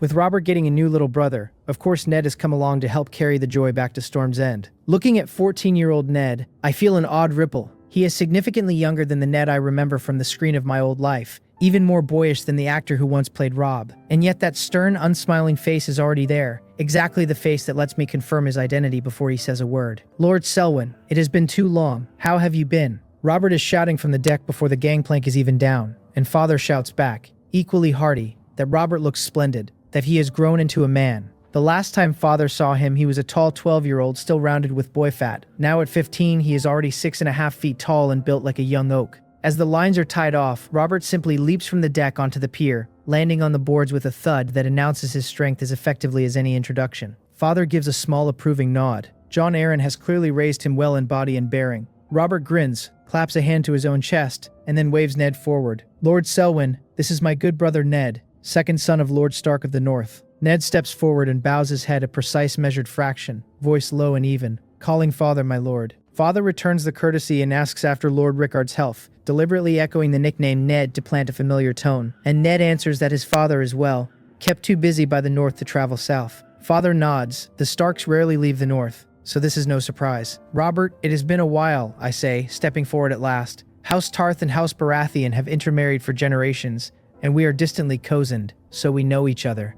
Galon, long time no see. Even up at the Eyrie, I have heard your name 100 times these past 2 years, Robert says with a booming laugh and slaps a hand on my shoulder, his eyes already pulled toward the hilt of Oathkeeper rising over my back. I shrug helplessly. The story has spread far. Many nobles still believe House Tarth invented the legend, but anyone in the Stormlands or along the eastern coast has already accepted it as real, because I have never gone to any particular trouble to hide Oathkeeper. I only use it for executions. Anyone curious enough to ask is told the truth. Galon, is this the holy sword? Can you draw it? Can I see it? Robert asks, patience already thinned to the point of fraying.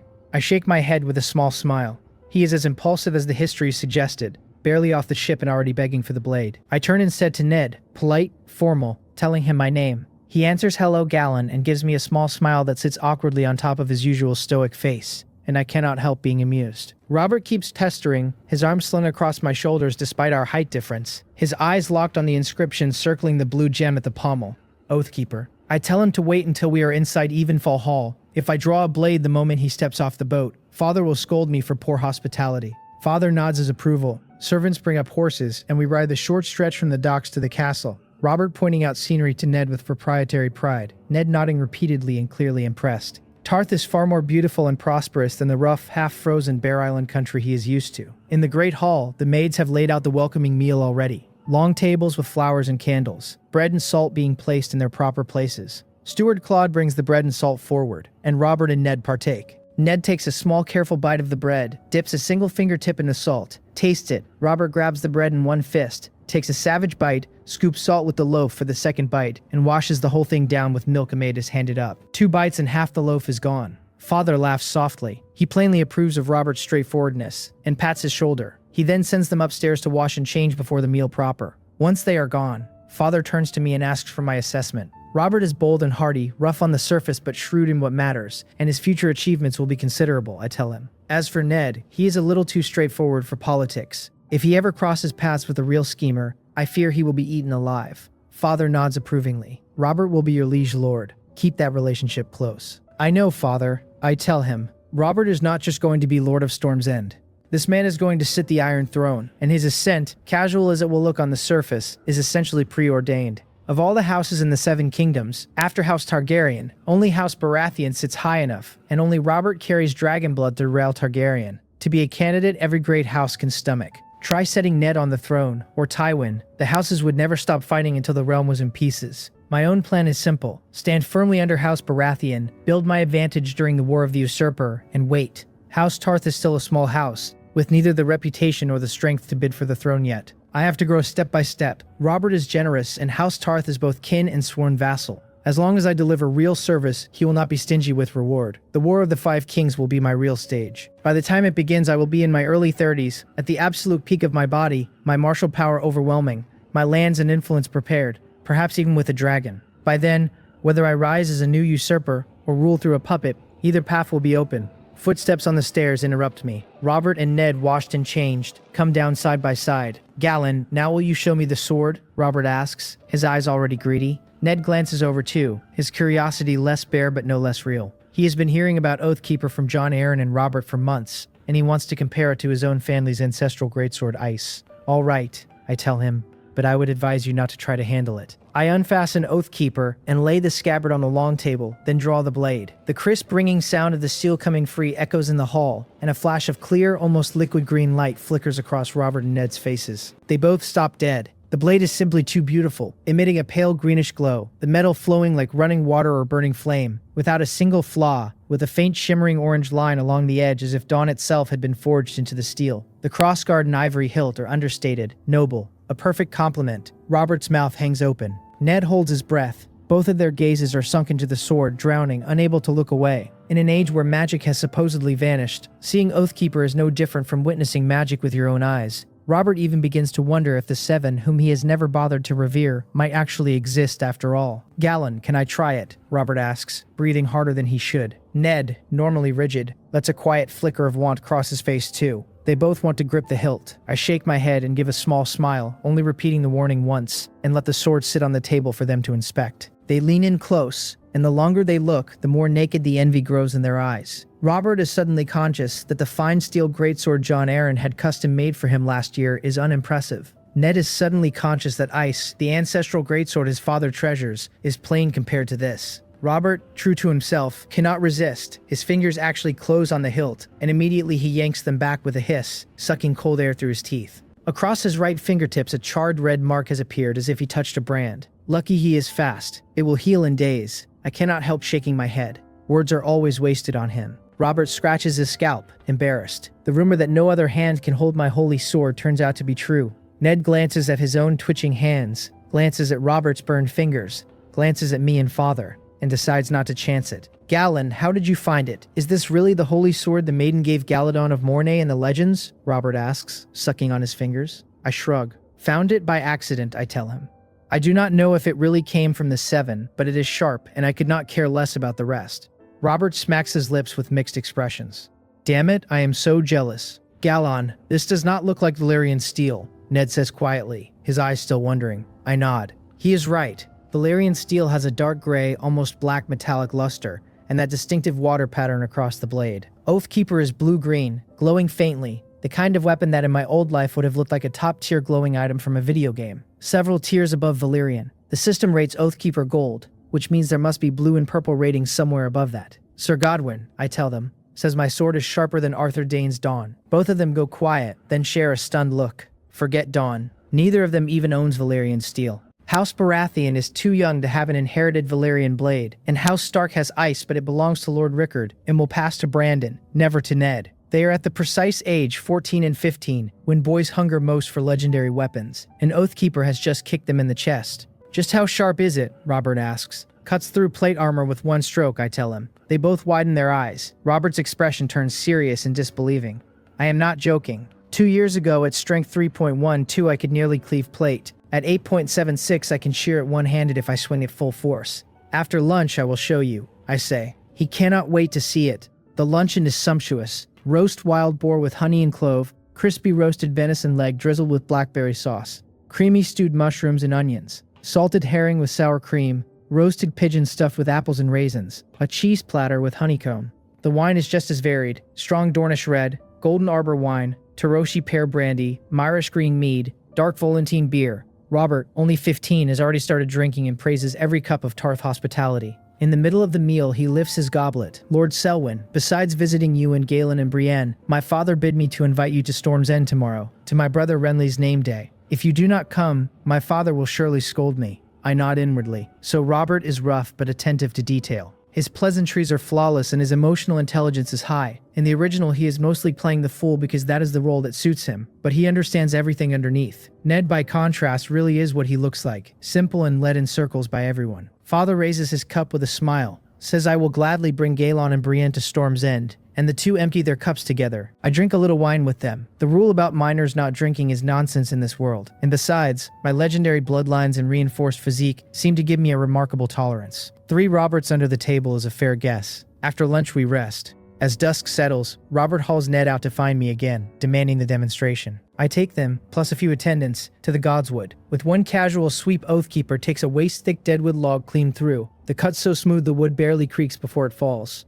Robert and Ned stare as if at a ghost. Even at the eerie, swinging branches at long grass, they have never seen a single cut do this. I walk them up to the great training post, where I first tested the sword, where the slanted cuts already mark the wood. They go cold looking at it. A one-handed slanted slash takes a millstone-sized chunk out of the post. Wood splits along its grain with a slick splitting sound, and the chunk slides down into the grass, kicking up dark mud. Both of them swallow hard. Suddenly, the claim about plate armor does not seem like boasting. Robert's breathing turns ragged at the thought of what Oathkeeper would do in a real duel or a battlefield. And the secondary thought, that I am his future vassal, rolls through him like a barrel of chilled wine. How about it, I ask. Do you need to see it on plate armor too?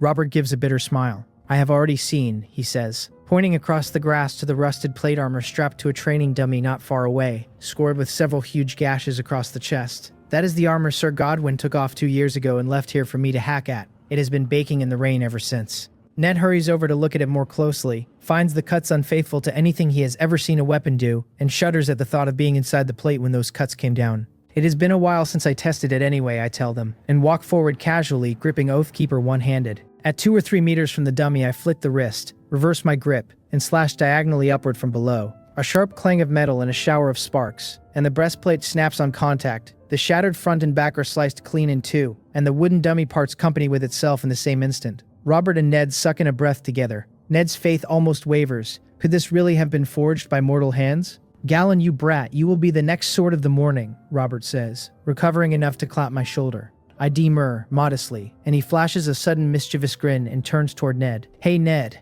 how about we give Galon some pointers on his swordsmanship with wooden swords? Ned twitches his lips, plainly aware of the bullying setup his oldest friend is proposing, and before he can object I am already smiling. Sure, I tell them. I have been worrying about not having sparring partners. I sheathe Oathkeeper, set it aside, take up a battered training sword from the rack, and face Robert across the grass. Ned, with a resigned shake of his head, accepts the role of referee. Begin, Galon, Robert says, sword extended. My stats, I remind myself. Strength 8.76, agility 8.9, spirit 15.3. He has me badly on raw strength. At best I am even with him on agility, and I am ahead on spirit. There is a fight here. Robert presses forward immediately, his swing fast and overbearing, the wooden sword whistling from my chest. I plant my feet and parry cleanly, but the impact sends a tremor up my arms.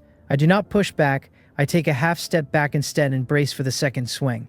The second crash is heavier than the first, dust and wood shavings flying off both training swords, my palms going faintly numb. I retreat further to buy time. Inside, I am marveling. Those 2 strikes already meet Sir Godwyn's adult knight strength, and Sir Godwyn is in his 30s at peak. Robert is 15, and he is plainly not even at full strength. Robert is equally surprised. At the Eyrie, his peers cannot withstand even half his force. Even Ned's hands tremble after a session, and yet a 10-year-old Galon is taking it without visible strain. He grins, intrigued, and tightens his grip with both hands, stepping in with steadier feet, and turns the dial up to 70%. The next series of strikes hammers down so heavily the air hums and I feel my hands going almost dead. The grass at my feet shivers from the impacts. My feet slide back half a step against my will, and a final fierce stroke chips a small chunk out of the meeting point of our swords. I retreat 2 paces, shake out my left hand and look up at him. According to the system, Robert's strength must already be 15 or higher. 15 years old and already at 15. In another 4 or 5 years, when he is 20, what kind of monster will he be? No wonder he was able to hammer Rhaegar to death at the Trident. Galon, sorry, I got carried away. Are you alright? Robert says, scratching his head. He really did mean to tease, not to brutalize, but the result has surprised him even more, because despite retreating I had not lost my form, and the moment a flaw appeared I cleanly opened distance to reset. Strength, footwork, combat intuition, experience. None of it should belong to a 10-year-old. I tell him I am fine, and to keep going at full strength, no holding back. Both Robert and Ned go a little pale, and Ned actually advises me against it, as my friend might break bones look poorly concealed. I smile and tell them not to worry. I know what I am doing, and then I push off the ground and charge. After 2 rounds of testing, I have a rough read on Robert. His raw strength is on another level, but sword fighting is not just brute force. Otherwise, why would technique exist? I drive a fast diagonal swing toward his shoulder. He is startled, raising the sword to parry, and just as the blades are about to meet, I twist mid-motion, footwork as light as a swallow's, and convert the overhead strike into an upward slash for his neck. His pupils contract, his heart rate spikes, his block flies up but his stance is broken, his footing unsteady, his body swaying. The corner of my mouth curls. I close in and wrap 2 quick strikes at his abdomen, each one ringing off his frantic parry. His eyes are wide. Is this really the swordsmanship of a 10-year-old? He could simply use his weight and shove me down, but that would be too obviously bullying, and his pride will not let him. He retreats 3 steps, exhales, leg muscles tensing like iron, and explodes forward with a downward smash carrying the full thunderbolt of his strength. The wooden sword tears through the air with a low hum, aims straight at the sword across my chest. A calculated choice, one that should blow my guard apart and let the residual force thump my chest, hurting but not breaking anything. The face-saving compromise of a stronger boy who does not actually want to maim a younger one. I see all of it. With Spirit 15.3, my reaction speed and dynamic vision are sharper than anyone's around me, and his strike unfolds in front of my eyes as if the world had slowed. I instantly weigh 3 options: sidestep, head-on parry, or close encounter, and choose the riskiest. I do not retreat. I accelerate forward into the wind of his blade. My height and build are far inferior to his. A head-on clash is a guaranteed loss, but strength and weakness are never absolute. Timing is the key, and Robert's mistake was holding back. By aiming for the chest instead of sealing my movement, he has left me a gap to slip through. My mind feels machine cool and my blood feels furnace hot in the same instant. As his sword starts to come down, I lean back almost 90 degrees, drop to my knees, and ride my own forward momentum into a slide across the grass. His sword sweeps over my head with a sharp whoosh, hitting nothing. The follow-through that was supposed to land on my chest finds empty air. His center of gravity ruins itself. He cannot pull back, he cannot dodge. I slide past him on my knees, bring my wooden sword across horizontally, and tap him on the left flank with a sharp, short declarative crack. Robert freezes. His tall frame stiffens like a statue, his sword still locked in the dead end of its missed swing. He looks down at the mark on his side, mouth slightly open, brain blank. Ned, on the sideline, has already let his referee stick slip out of his fingers and clatter onto his foot, and does not seem to feel it. He stares with a stoicism completely shattered, mouth agape, eyes round with how. Robert finally turns his head toward me, throat bobbing, and lets out a single dry gulp. I rise slowly, brush grass off my knees, give the wooden sword a flick, and tell him it looks like I won. Robert opens his mouth, starts to say something, stops, and finally manages a dry laugh. "Galon, you little brat, you are amazing." He stabs his wooden sword into the ground with a thud and looks at me with embarrassment and admiration tangled together, plainly thinking, what will this kid be at 15 if he is already this at 10? Ned steps over with a face of helpless disbelief. He knows Robert was at full strength at the end, and the slide back was a stroke even he could not have anticipated. On a real battlefield, it would have hit plate armor and done nothing. In a sparring match, it was decisive. If Robert lost, Ned thinks, what does that make my chances? I tell Robert it was just luck, and inwardly admit that without Oathkeeper I could not beat him in a real duel. But with Oathkeeper, even a real duel goes my way. Robert claps me hard enough that I wince. He will go back and train more, drink less, chase fewer girls. Otherwise, how will he show his face if he cannot beat his 10-year-old little brother? The defeat actually does him a kind of favor by waking him up. The shock and joy outweigh the embarrassment because I am the heir of Tarth, his future vassal, his solid little brother. With a little brother this fierce, what does he have to be unhappy about? Jaime Lannister is going to be insufferable in a few years, and when that happens, Robert can simply send Galon at him. Ned, you come too. Robert is already turning, full of relish for revenge by proxy. From the bout, he can read me clearly enough. My strength is just below Ned's. My speed and agility are no worse than Ned's. My technique is even, and my combat intuition exceeds Ned's. Overall, it looks like an even match. With an edge to me, he has lost face already. He is not letting Ned escape. Ned's lips twitch. At 14, he is supposed to win, and if he loses, his confidence is going to crack the same way Robert's just did. He really does not want to step up. But Robert's mischievous gaze and my calm look leave him no exit, so he sighs and pulls the wooden sword out of the dirt where Robert stuck it. The pressure on me drops the moment Ned faces me. He does not have Robert's natural and human strength. House Stark almost certainly has a wolf blood legendary bloodline of its own, but Ned has not awakened it. His physical talent is the average sort. In the tale of the original story, Ned received the very best tutoring at Winterfell and then again at the Vale under Jon Arryn, the most refined education the Seven Kingdoms could give. and yet his actual combat record was frankly mediocre. At the Tower of Joy, he led 7 northern warriors against 3 of the Kingsguard, and almost everyone on his side died. Without Howland Reed's improbably timed knife, all of them would have fallen, and Arthur Dayne was practically seeking death by then, having lost his will to fight after learning of Aerys and Rhaegar. Then later, ambushed by Jaime Lannister in King's Landing, Ned performed even worse, outnumbered when he was the larger party at the tower, but managing to be crippled in one leg and dragged into the Red Keep's dungeons. If I had to set a power ranking, Arthur Dayne and a young Barristan would be S-tier legendary swordsmen, and the Prime Robert, Prime Jaime, the Mountain and the Red Viper would be A+, and Brienne, the Hound, and Bronn would be standard A. Ned, honestly, barely an A-. So I am not nervous. The wooden swords meet with a sharp crack and the impact rolls back through my arm. From it I confirm my reading. Ned's strength is greater than mine, but only slightly. At strength 8.76 myself, his is at most around 9.1 or 9.2. Reasonable enough, his physical talent is average and he is only 14. Without long-term training and proper noble nutrition, he would have ended up nameless. Perhaps even tragically, given his temperament. Crack, crack, crack. Within a few breaths our swords have met 7 or 8 times. His expression keeps growing more solemn and mine keeps growing more composed. He feels he cannot break my defense. I seem to anticipate every line he chooses. Sparring with Robert was actually less exasperating, because Robert had brute force but loose footwork and obvious openings. Ned has agility close to mine, footwork that is not flexible enough to outmaneuver mine, swordsmanship without exploitable openings, and strength that is not weak. He cannot find the gap, and his every full-strength swing comes back from my hands without even a tremor. He starts to sweat. He suddenly understands what Robert was going through. Surely both Baratheon and Stark cannot fall to a 10-year-old in one afternoon. The loss of face would be unthinkable. After a few more frustrated probes, he decides on a gamble. The only edge he has is strength, so he amplifies it, pivoting his feet, spinning his body in a full 360-degree rotation, while moving forward, gripping the sword two-handed, and channeling waist and rotational force into a single overhead chop coming down with all his weight behind it. It is an exceptional flourish for a 14-year-old. Even I could not block it head-on without losing. The residual force would drive my own sword into my shoulder, but I have been waiting for him to crack. He is not easy for me to hit either. His style is too steady, unlike Robert's recklessness, and my reach and strength are both smaller.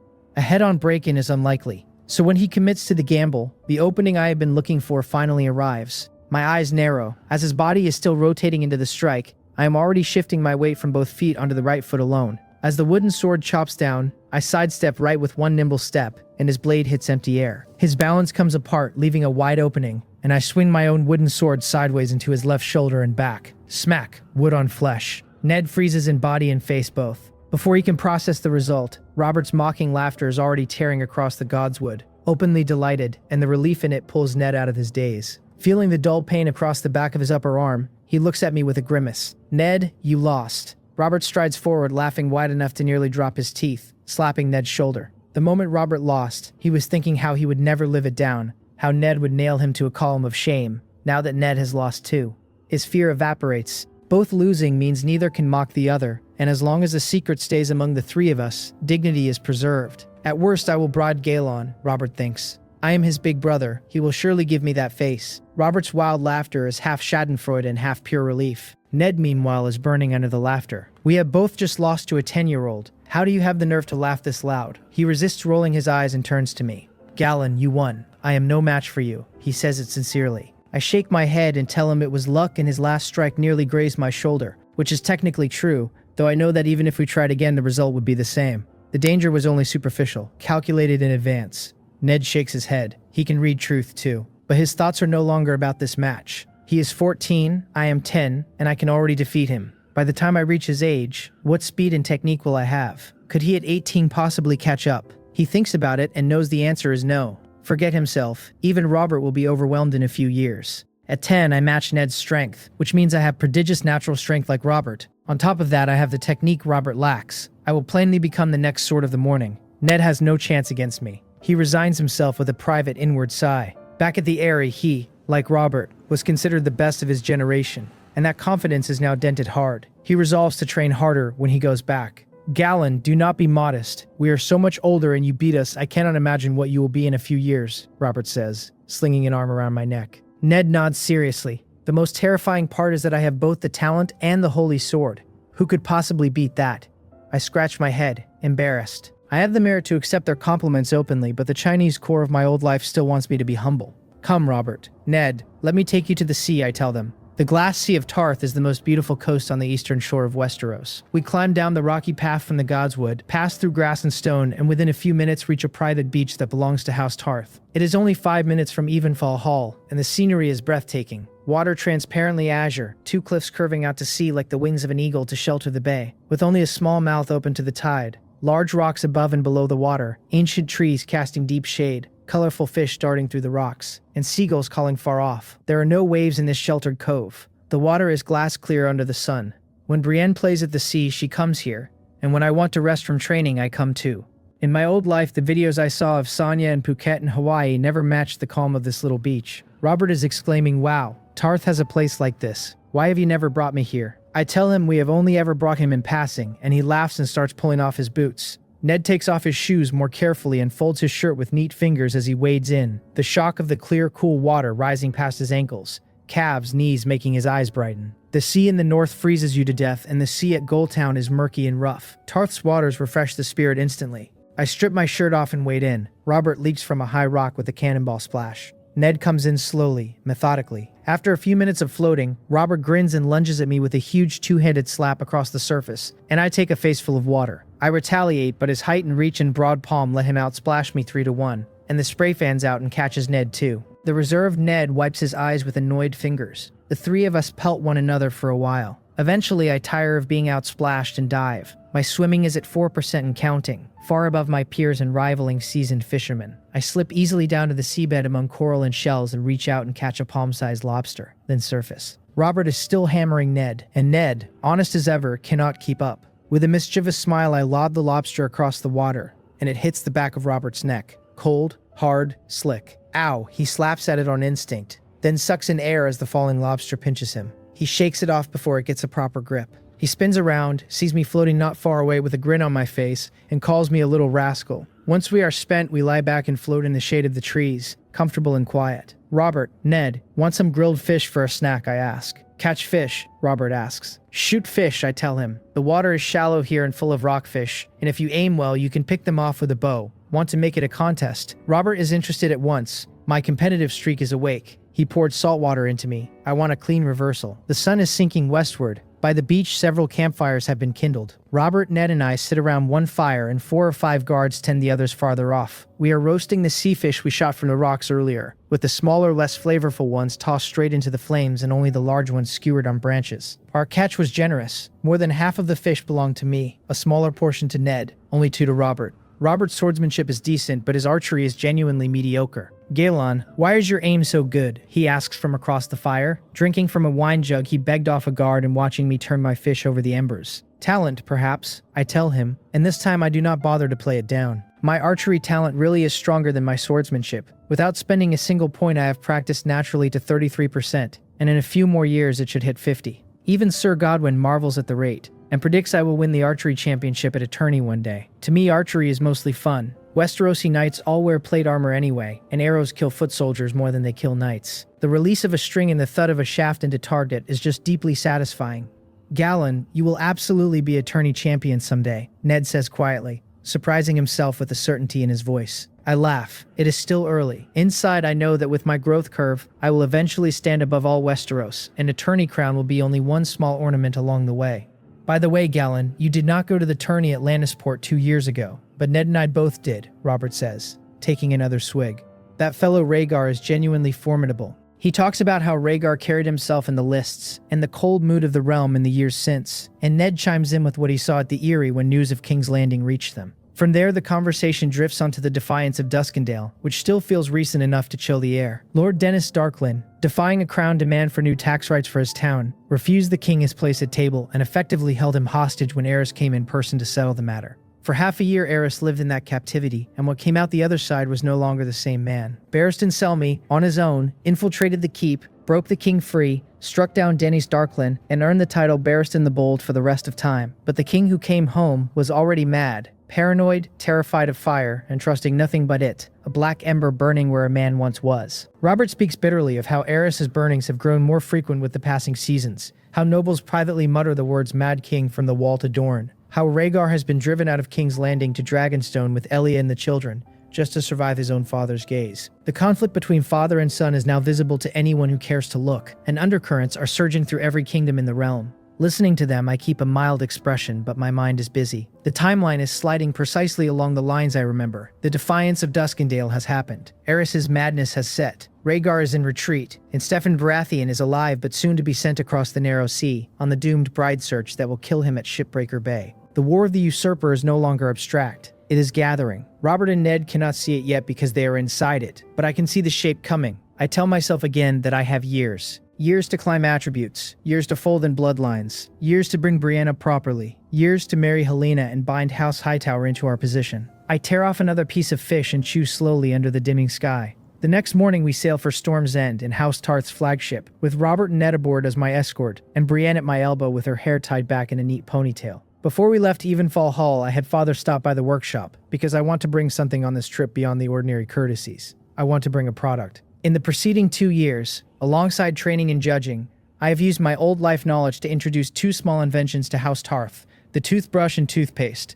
The toothbrush is straightforward, boar bristles bound to a polished bone or wooden handle. The toothpaste is mostly chalk powder, a measure of salt, a touch of dried mint and clove for flavor and freshness, and a binder to hold it. Crude by my old life standards, revolutionary by Westeros's. Westerosi nobles brush their teeth with rough cloth and wood ash and herbs. Commoners do not brush them at all. Within a season, our household had stopped losing teeth to rot, and within a year, travelers from Storm's End and Sapphire Town were buying boxes to take home. Father has been quietly patient with me on this front, indulging what he assumed was a strange hobby until the gold dragon started rolling in, and now he understands. This is why House Tarth's coffers have been filling. It is not just trade, it is a monopoly in a small but addictive product. And Father has begun talking to House Hightower in Old Town about distribution into the Reach. House Hightower's traders can move our toothbrushes and toothpaste through the Reach, the Westerlands and the northwestern edge of Dorne in volumes Tarth's own ships could never reach. With that alliance, the goods become a real fortune, and the marriage between House Tarth and House Hightower starts to make sense even before the political weight of the bond is counted. I have boxes of both products in the hold for Renly's name day. Gifts to the major houses Father has highlighted as worth wooing. House Baratheon, obviously, but also the Tyrell representative who will be there, and the Hightower party led by Lord Leighton himself.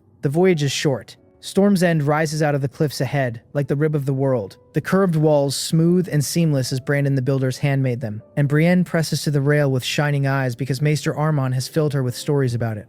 Robert points things out for her. That postern, that battery of trebuchets, the line of seabirds that haunt the cliff. She nods over and over. We disembark and ride up to the great gates, and there is Duke Steffan Baratheon, alive and broad and laughing, his wife at his side, and a swaddled bundle in a nurse's arms. Renly only weeks old, with the dark Baratheon hair already showing on his small head. Father presents his gifts. I present my boxes. Steffan laughs and embraces all 3 of us at once. The hall is decked with banners, the trestle tables stacked with food, and the names sliding by my ear in introduction are like a roll call of half my old life memories. Lord Leighton Hightower with his daughter Helena and his younger daughter Lynesse. Mace Tyrell, young and slack-jawed at his mother's side. Jon Royce, Mathis Rowan, minor lords from the Stormlands by the dozen. I keep my courtesy smooth and my voice calm.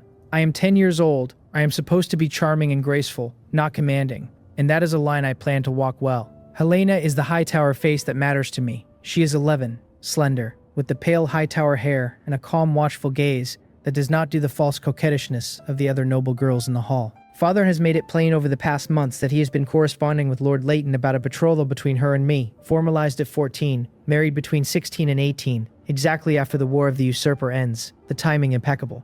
I have no objection. My old life's romantic ideas have nothing to say in a world where great houses make alliances by marriage. Father has picked me a Hightower lady who is rich and beautiful and well-mannered, and I would be a fool to reject her in the name of TV drama free love.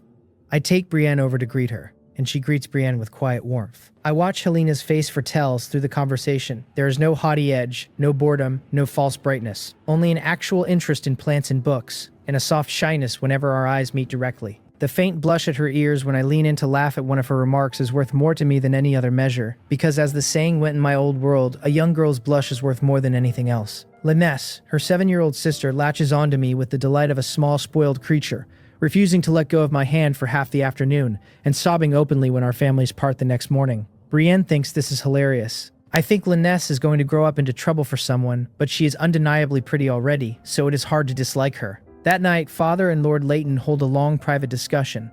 By morning, the betrothal is settled in principle. At 14, there will be a formal engagement ceremony, and the marriage will follow at the right time. Lord Leighton is delighted to gain a son-in-law who has found a holy sword and is reputedly the strongest boy of his generation. Father is delighted to bind the second oldest house in Westeros into the rising fortunes of Tarth. The toothbrush and toothpaste deal is signed alongside it. House Hightower will distribute exclusively into the Reach and the Westerlands, with profit split. The two houses joined in trade and blood will be very difficult for anyone in Westeros to provoke. The next day, we sail home.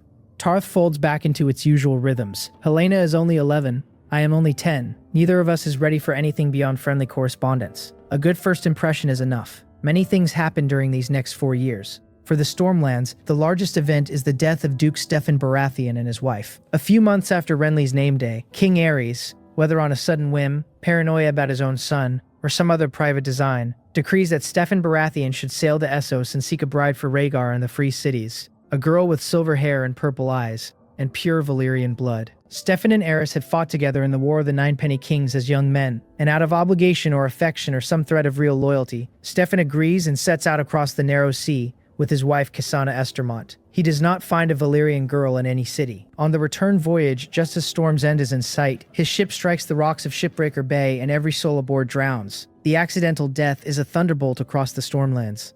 Robert, far away at the Eyrie when he hears, is furious and grief-stricken in equal measure, and curses Aerys aloud in front of Lord Arryn. Jon Arryn talks him down and brings him in person to Storm's End to be invested as Duke. Robert, suppressed by Jon Arryn's calm, does not openly act against the throne, but the hatred is buried deep and will never come out clean. In his eyes, Steffan and Kissana were as good as killed by Aerys, and that hatred will extend to Rhaegar later on, because Steffan and Kissana sailed under the pretext of finding Rhaegar a bride. Jon Arryn, seeing Robert young and hot-headed and dangerous, decides to bring him back to the Eyrie for further years of guidance, both to teach him to be a competent duke and to soothe the rage out of him. At the funeral I attend with Father and Brienne, I try to comfort Robert and find that comfort is useless. The bodies of Duke Steffan and Lady Kissana were recovered after a week of searching, by which time the corpses were bloated and decomposed beyond recognition. Robert almost breaks when he sees them. Such hatred does not forget. Later, when Rhaegar steals Lyanna Stark and cuckolds him, the busts will all be stacked. The murder of his parents and the theft of his wife. Imagining myself in Robert's place, I know I would never let House Targaryen go either. I would chop every earthworm in the Targaryens' fields in half, and shake every egg yolk until it scrambled. Spurred by my martial example and by the death of his parents, Robert at the Eyrie stops indulging himself and starts training with new ferocity, hoping to one day collect his revenge. In King's Landing, matters grow worse. Aerys' mind cracks further, his executions multiply, and from the Wall to Dorne both commoners and nobles begin privately calling him the Mad King. Rhaegar, under enormous pressure, has by now married Elia Martell of Dorne, and quietly retreated to Dragonstone with her to escape his father's paranoia. Aerys remains hostile. He refuses to embrace Rhaegar's children, refuses to attend the name days of his granddaughter Rhaenys and his grandson Aegon, and the rift between father and son is an open wound visible to the entire realm. As the royal conflict deepens and the king's madness spreads, undercurrents surge across all 7 kingdoms. Tarth, meanwhile, holds its peaceful separated stillness. The island stands apart from the mainland, and father keeps Brienne and me in seclusion as the world quietly gathers itself for war. I track the political weather, but only enough to know which way the plot is turning. My real energy goes into self-improvement. The toothbrush and toothpaste business has made Evenfall Hall steadily wealthier in these years, and father has become positively generous with my training. Through gold, he has cultivated relationships with high-ranking nobles in Tyrosh, Pentos, and Lyes, secretly purchasing serious criminals and death row prisoners for me to judge in Tarth's dungeon. From last year on, he has even reached into Slaver's Bay, Yunkai, Astapor, Marine, to buy more prisoners. He has poured these resources into me, and I have judged so many that I no longer remember the small sins, only the large ones. In the Godswood behind the castle, I am performing my daily training. Sir Godwyn does not spar with me anymore. Since last year, he declared me graduated, because in actual combat and in swordsmanship, I have simply surpassed him and there is nothing left for him to teach. So I train alone now, on my own architecture. Today I am shirtless, in black linen trousers belted with a narrow leather strap, doing push-ups with a millstone-sized log across my back. 318, 319. Sweat drips from my chin onto the grass. At 14, my body is approaching its full mature shape. I am almost 1.8 meters, with clean, clear muscle lines, not bulky but full of sculpted explosive power. To do over 300 push-ups carrying a log near 40 caddies is the kind of feat ordinary knights of the Stormlands cannot match. 350. Finally done. I roll the log off my back, sit on the grass and breathe. My features have fully matured over 4 years. My jet black hair is slightly curly and cut short, the strands damp at the tips, My eyes are deep clear blue with a faint circle of pale gray at the rims of the pupils. My nose is straight, my skin fair, my lips thin and rosy. Together with the muscle definition that women apparently cannot stop looking at, I have, in the words of my old life, the air of a young Keanu Reeves. I grab a towel, wipe my face, and pull up the panel. Galon Tarth. Title none. Strength 18.73. Agility 18.11. Spirit 19.14. Mana 0. Skills. Swordsmanship 62%. Archery 69%. Riding 48%. Common tongue 69%. Swimming 72%. Valyrian 6%. Bloodlines, Evenstar 9%, Targaryen 1%, Storm King 1%. Oathkeeper Gold, maxed, pet none. Judgment points 1. Strength has gained 0.01 since this morning. A small smile crosses my face. Looking at the panel after 4 years of relentless work, it is hard not to feel a little luxurious. My current physical statistics would crush every night on Tarth. A normal adult man's strength and agility are around 1.0. A well-trained knight's strength is between 1.3 and 1.5. Agility between 1.2 and 1.4. Mine in both is over 18. By the systems per 1. 0 framing, that means roughly 18 times the baseline. In sparring with Tarth's vassals and visiting hedge knights, only Sir Godwyn and 2 or 3 of the most skilled have ever pressed me hard, and those barely. Hedge knights average 10 to 30% in swordsmanship, well-trained knights 30 to 40, masters like Sir Godwyn 50 to 55, and I am at 62%, top tier even within the 7 kingdoms. Crucially, my spirit at 19.14 means my insight, my speed of thought, my adaptability, my neural reaction speed all sit nearly double a normal man's. And combined with high strength, agility, and technique, it produces a synergy where 1 plus 1 is greater than 2. I could now easily defeat Jaime Lannister, who is a year older than me. Even Robert, in a renewed match, I could win. In a fair spar, Barristan or Arthur Dayne would still beat me, but in a life and death duel with Oathkeeper drawn, I would win. The Holy Sword's edge collapses every armor advantage they have.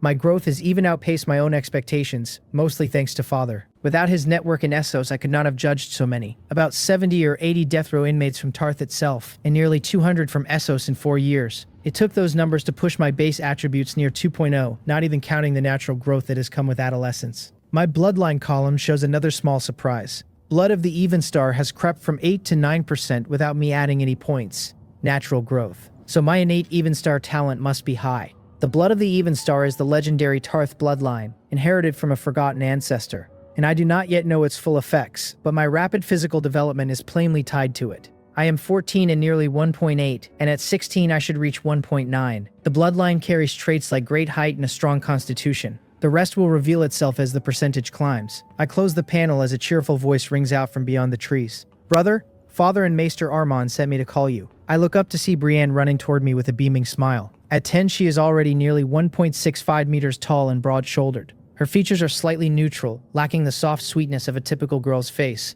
but she is far from ugly. I have made her keep her hair long and tied in a ponytail, so even when her face is plain, her shape never crosses into tomboy. Over the years, I have given great attention to her oral health and dental growth. So unlike the original, Brienne, her teeth have come in cleanly, not exceptionally white or perfectly straight, but well within normal. Her skin is not rough either. I have the maids and old nannies attend to her with the same skincare we make for the household. And despite the scorching sun and constant sea wind of Tarth, her cheeks remain delicate. She is naturally fair-skinned, her platinum blonde hair and brows catching the light, and her clear blue eyes give her smile a contagious quality. She no longer throws herself at me the way she once did when she was small. She is a young lady now, but she jogs over without losing breath, calling out that Maester Armand and Father are looking for me. Maester Armand in recent years has not had quite the energy he once did, and our schedules have differed. My study time with him is now 8 to 9:30 in the morning. Afterward, I follow Father to learn estate management, touring the towns of Tarth, learning how taxes and docks are run, how to handle weather disasters, how to mediate disputes between small folk. In the afternoon, I do my own training. In the evening, I choose between more training, more study, or rest, depending on my mood. Brienne's day is more regular. Study with Maester Armand in the morning, night training with Sir Godwyn in the afternoon. Father had originally hoped she would be raised as a lady, with needlework and flower arrangement. But Brienne's talent in those areas was even worse than Arya's in the original story. She wanted swords. She wanted to be a knight like her brother. Father resisted at first because he felt that was no path for a noble girl, but he could not hold out against her stubbornness combined with my advocacy. And after the near drowning that brought me into this world, he has been more flexible about what matters. As long as the children grow healthy. As long as I am already doing well, he reasons, he does not need to be strict with Brienne, and if she enjoys swordsmanship, she may practice for fun. Then, as she practiced, the reports back from Sir Godwyn began to surprise him. Brienne's talent, while less than mine, far exceeds that of a normal boy. Her future strength might surpass his own. Father heard this and went a little dazed, even slightly headache-stricken, because he started to fear she would never find a husband. By that point, of course, Brienne was already swinging a greatsword with formidable power, and there was no putting her back into needlework. With my protection added, Father gritted his teeth and accepted it. Sometimes, watching her natural gifts, he sighs and says, "It is a pity she was not born a boy, since a girl, no matter how strong, has trouble shining in a knighthood entirely controlled by men." I see it differently. With my help and guidance, Brienne's future achievements will surpass even her original story peak. What is wrong with being a woman? As long as she defeats every man who refuses to be convinced, Brienne will be the strongest female knight in Westeros. I tell her this often. She smiles every time as if her eyes are catching something far ahead. What do Father and Maester Armin want? I ask, pulling on a linen shirt and ruffling Brienne's hair. I do not know. They did not say, only they were both frowning, she answers. Frowning, both of them. That suggests something serious. We hurry back to Evenfall Hall. Father is sitting in the Great Hall waiting. After he dismisses Brienne, he tells me directly, the Lord of Reborn, Hoster Tully, has written to say that to celebrate the birth of his daughter he will hold a tourney at Harrenhal, and the knights and nobles of the Seven Kingdoms have been invited to attend. The tourney at Harrenhal. My eyes narrow at once. After the first jolt of recognition, excitement and nervousness rise together. After waiting so long, this day has arrived. The tourney at Harrenhal is one of the most significant gatherings in the world of Game of Thrones. The War of the Usurper, the fall of House Targaryen, and many later turnings begin from here. This tourney is not as simple as it appears. Father continues, and I ask why. Father tells me the grand tourney is most likely organized and bankrolled behind the scenes by Lord Tywin Lannister. That surprises me. I had not heard this theory before. Father shakes his head and asks if I know how much the prize money for winning is. How much? I ask, curious. 60,000 gold dragons, he says calmly. I open my eyes wider. Father, is that the total prize for the 3 events combined, or only the joust? Only the joust, he says. The melee champion gets 40,000 and the archery champion 20,000. I suck in a breath. 120,000 gold dragons in prize money alone, far above the tourney Robert will hold at King's Landing in the original story, to celebrate Ned becoming Hand. And that is just the prize money. Venue, hospitality, wine and food will all multiply the cost. House Tully cannot possibly afford this on its own. Whoever is funding it from behind has very deep pockets. In all the Seven Kingdoms, only a few houses can shoulder it. Why then, do you guess Tywin, I ask? Because this tourney will gather most of the nobles and knights of the realm, Father says, and I have corresponded with Lord Leighton, who tells me Tywin will use the tourney to discuss the deposition of Aerys and the installation of Rhaegar with many lords. So Father has gotten this from Lord Leighton. House Hightower's intelligence network is the broadest in Westeros, not as needle-fine as Varys's, but the widest, because the Citadel sits in Old Town and every maester, however sworn, leaks at least a little to his birthhouse. Father smiles. Taking sides is for the dukes. We only need to follow the liege we owe fealty to. I smile too. The bird that sticks its head out gets shot. We do not pick sides, we follow the crowd. But, I add, things will not be that simple.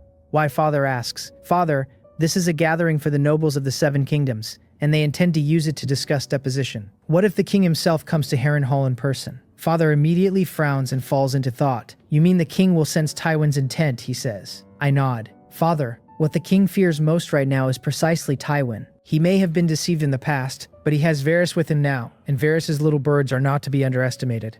Once the king knows, he will surely act.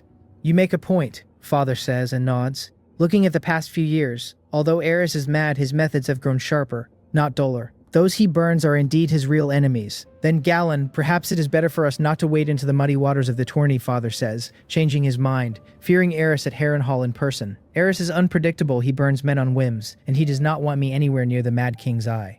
I shake my head with a smile. Father, no need to worry. If the king is as unscrupulous at Harrenhal as he is in King's Landing, that plays directly into Tywin's hand. Father considers it and finds it makes sense. With the nobles of the realm gathered in one place, if the king dares to kill openly, he will provoke universal fury, and Tywin can simply consolidate the nobility, depose him, and crown Rhaegar.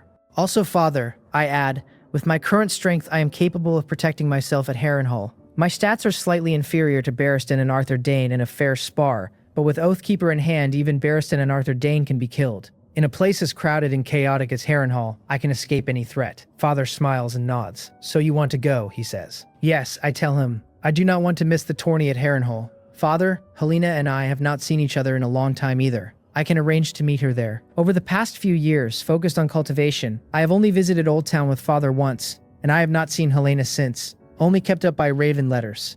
I want to see what 15-year-old Helena looks like in person. I am 14, she is 15.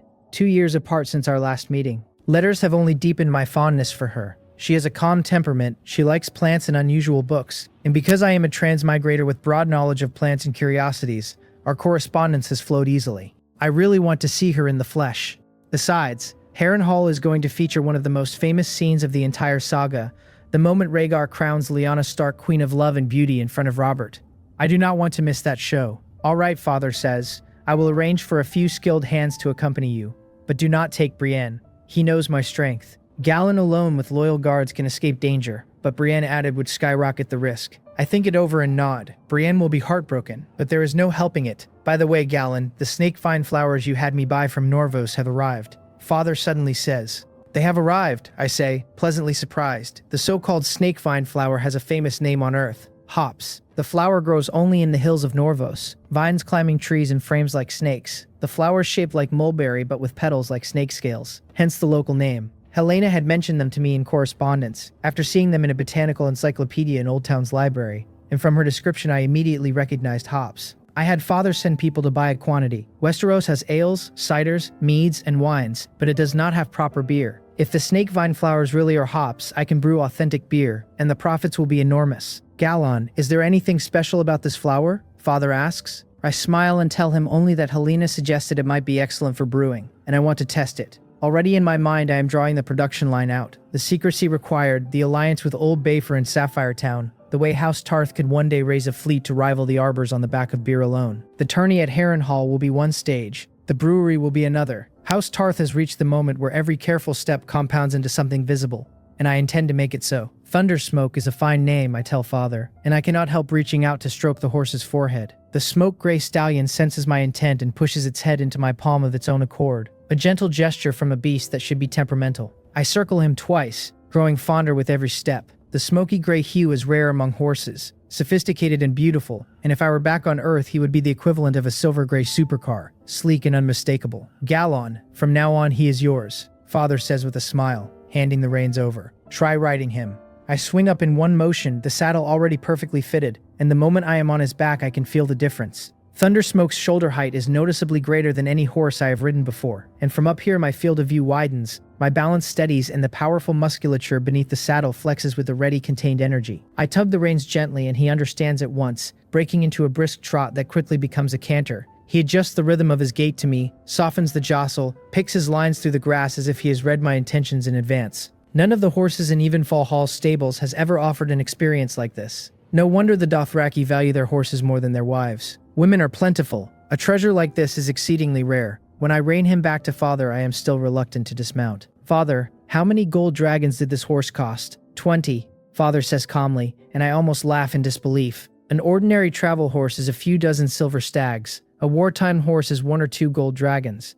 A trained high-quality warhorse is 5 to 10. Even a noble's mount rarely climbs above 10 gold dragons. Thundersmoke at 20 is outrageous, the kind of price ordinary nobles will not pay no matter how deep their coffers. Yet thinking it through, 20 is fair. He is top tier. He comes from the Dothraki who almost never sell their best horses, and the shipping alone from the Dothraki Sea to Tarth crosses more than 1,000 miles of sea. Father waves me down. There are still 2 days before we leave for Harrenhal. Plenty of time to bond with Thundersmoke later, and there is something else for me. I dismount. 2 young attendants Father brought with him step forward bearing a large wooden tray. I had been so taken with the horse, I never noticed them. I lift the black covering cloth, and a set of deep gray plate armor with a metallic sheen comes into view. The metal carries faint flowing patterns like ripples on water, the surface catching the light with a low, understated nobility. The helmet design is simple and practical, no flourishes. Only a slight raised arc at the brow for protection without sacrificing balance. The whole shape sturdy yet elegant. I lift my eyes to Father, surprised. Father, what is this forged from? Father smiles. Valyrian steel, surely you recognize it. I am stunned. Almost protesting, this cannot be real Valyrian. No, Father shakes his head, not real Valyrian. He explains that the free cities, having seen Valyria's glory, have long pursued the goal of recreating Valyrian steel, and a master smith of Qarth, in his attempts, produced this metal. Not as light or as strong as true Valyrian, but far better than common fine steel and resistant to rust. As I run my fingers over the rippling pattern, I realize where I have seen it before. This is essentially Damascus steel. In my old life, my classmates were always dragging me to forging contests after school. I know these patterns by heart, and I know Damascus's signature trait of rust resistance. Father holds up 2 fingers again. 20 gold dragons, surprisingly affordable for such craftsmanship. Father smiles wider. It was practically a gift. The toothbrushes and toothpaste have grown popular among the Carthian nobility, and to lock in long-term trade they all but pressed this armor on us. A gift that still costs 20 gold dragons. My mouth twitches. The margins on hygiene products in Westeros and Essos are extraordinary. Standing there, looking at the patterns, an idea takes hold. Could I replicate Damascus steel myself? I know nothing about smithing, but I have watched plenty of Damascus steel forging videos in my old life, and with guidance a skilled smith might stumble onto the technique. Tarth even has its own iron mine. If House Tarth could produce Damascus weaponry, the strategic gain would be immense. Time is too tight before the tourney. I will start the experiment after I return. The two attendants help me into the undermail, and then layer on the plate. Breastplate, pauldrons, vambraces, falds, helm, and finally fasten a gray-blue cloak across my shoulders. The fit is perfect. With my height now near 6 feet, the armor sits cleanly on me and the cloak lifts the silhouette by another order of magnitude. Combined with the cold authority I have built up from years of executions, I become something the two attendants cannot quite look at without holding their breath. Galon of Mourn Reborn, that is the impression I see crossing their faces. Father stands looking at me with a quiet flush of feeling, plainly thinking that without intending to, I have grown into a man, and that among the younger generation of the Seven Kingdoms, I have become the standout, in ability, in intellect, in appearance, in bearing. House Hightower is getting a slight bargain. The thought briefly crosses his face before he dismisses it. Helena is excellent in her own right. I move around in the armor, finding it comfortable, and regret only that Oathkeeper is not on me at the moment. Because with Thundersmoke beneath me and Oathkeeper at my hip, and this rippling deep gray plate, I would have the unmistakable air of a field boss waiting at the edge of a hunting wood. You two, from now on you serve Galon as his attendants, Father announces, and the two of them bow deeply, faces shining with the honor. Personal attendant to a noble heir is a real path of social climb. Donning armor is a complicated business, and a knight always has at least one squire. At 14 I am still too young to be properly knighted, and so I am being given 2 squires in training, drawn by father from clean modest families with sharp wits. The thin freckled brown-haired one looks oddly familiar to me. Father reminds me that is old Feck's son, the boy who first pointed me toward where Oathkeeper lay 6 years ago. The boy bows and says proudly, "Yes, young master. I am called Peak now. Such a simple name.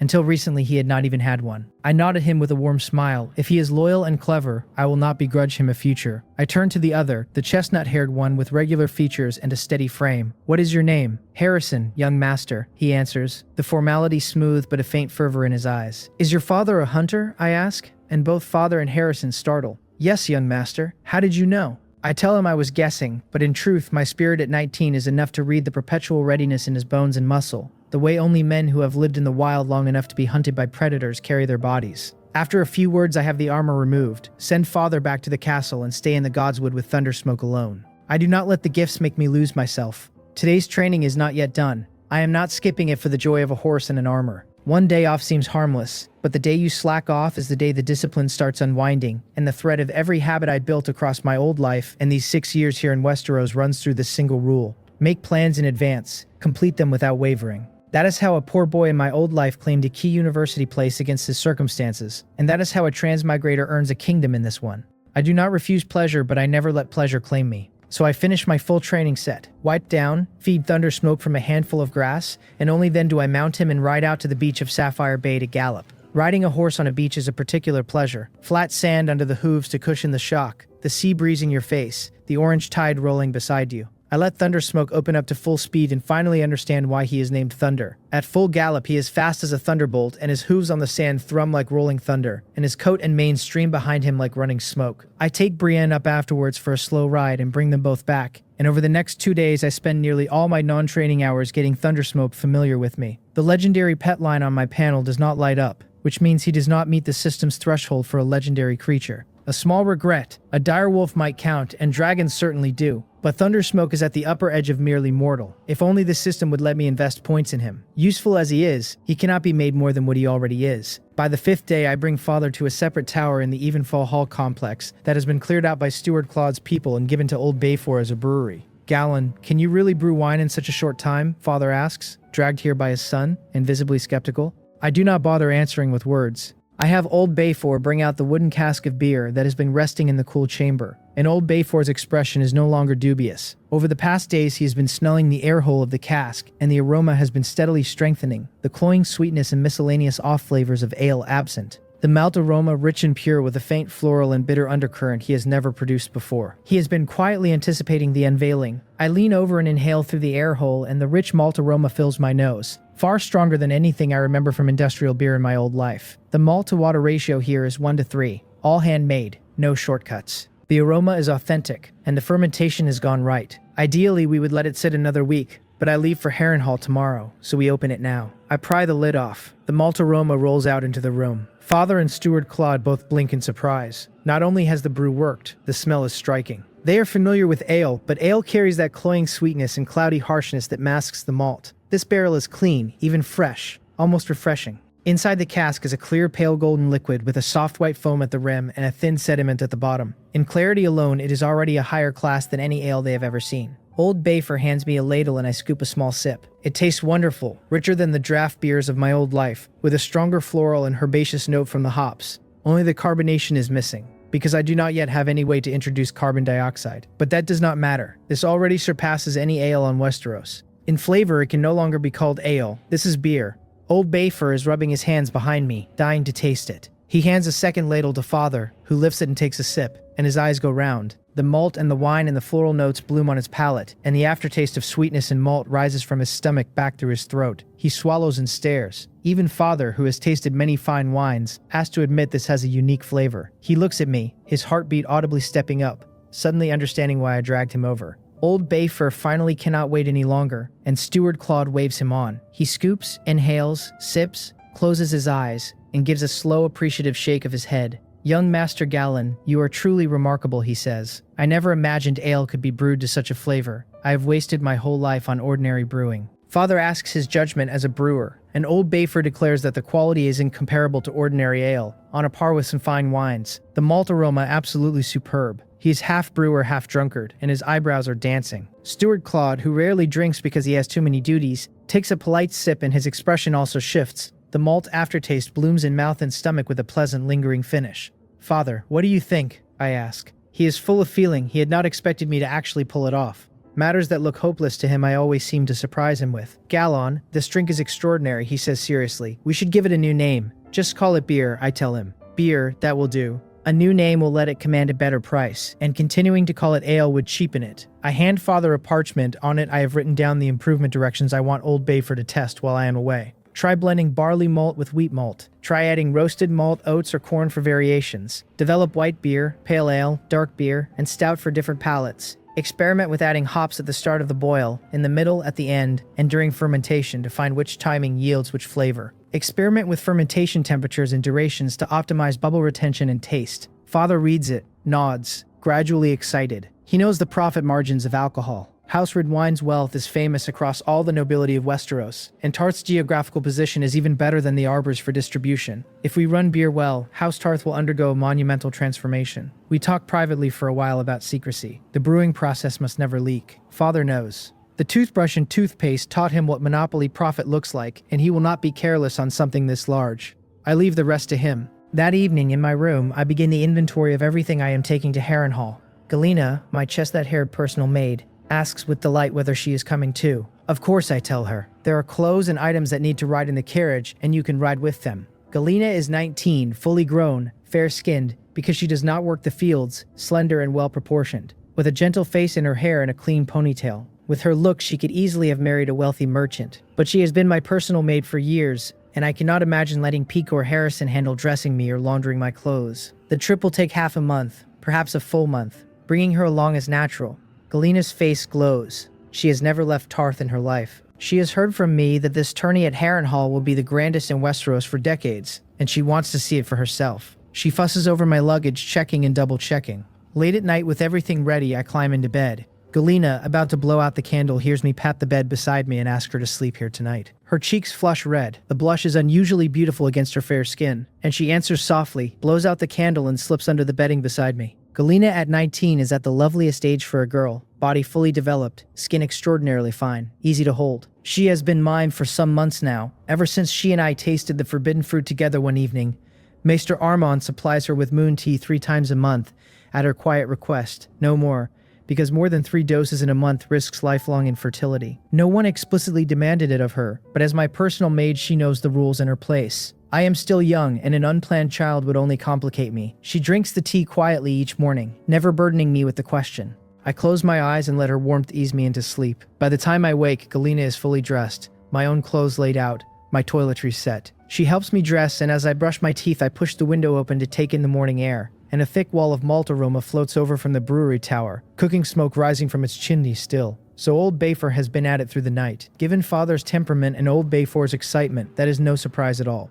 After my ablutions, I check my belongings one last time and have Galina summon servants to carry the luggage downstairs. In the great hall, father is already at the long table, with Brienne beside him, eyes red and lips pursed. She has plainly tried to plead her way onto this trip again and been refused again.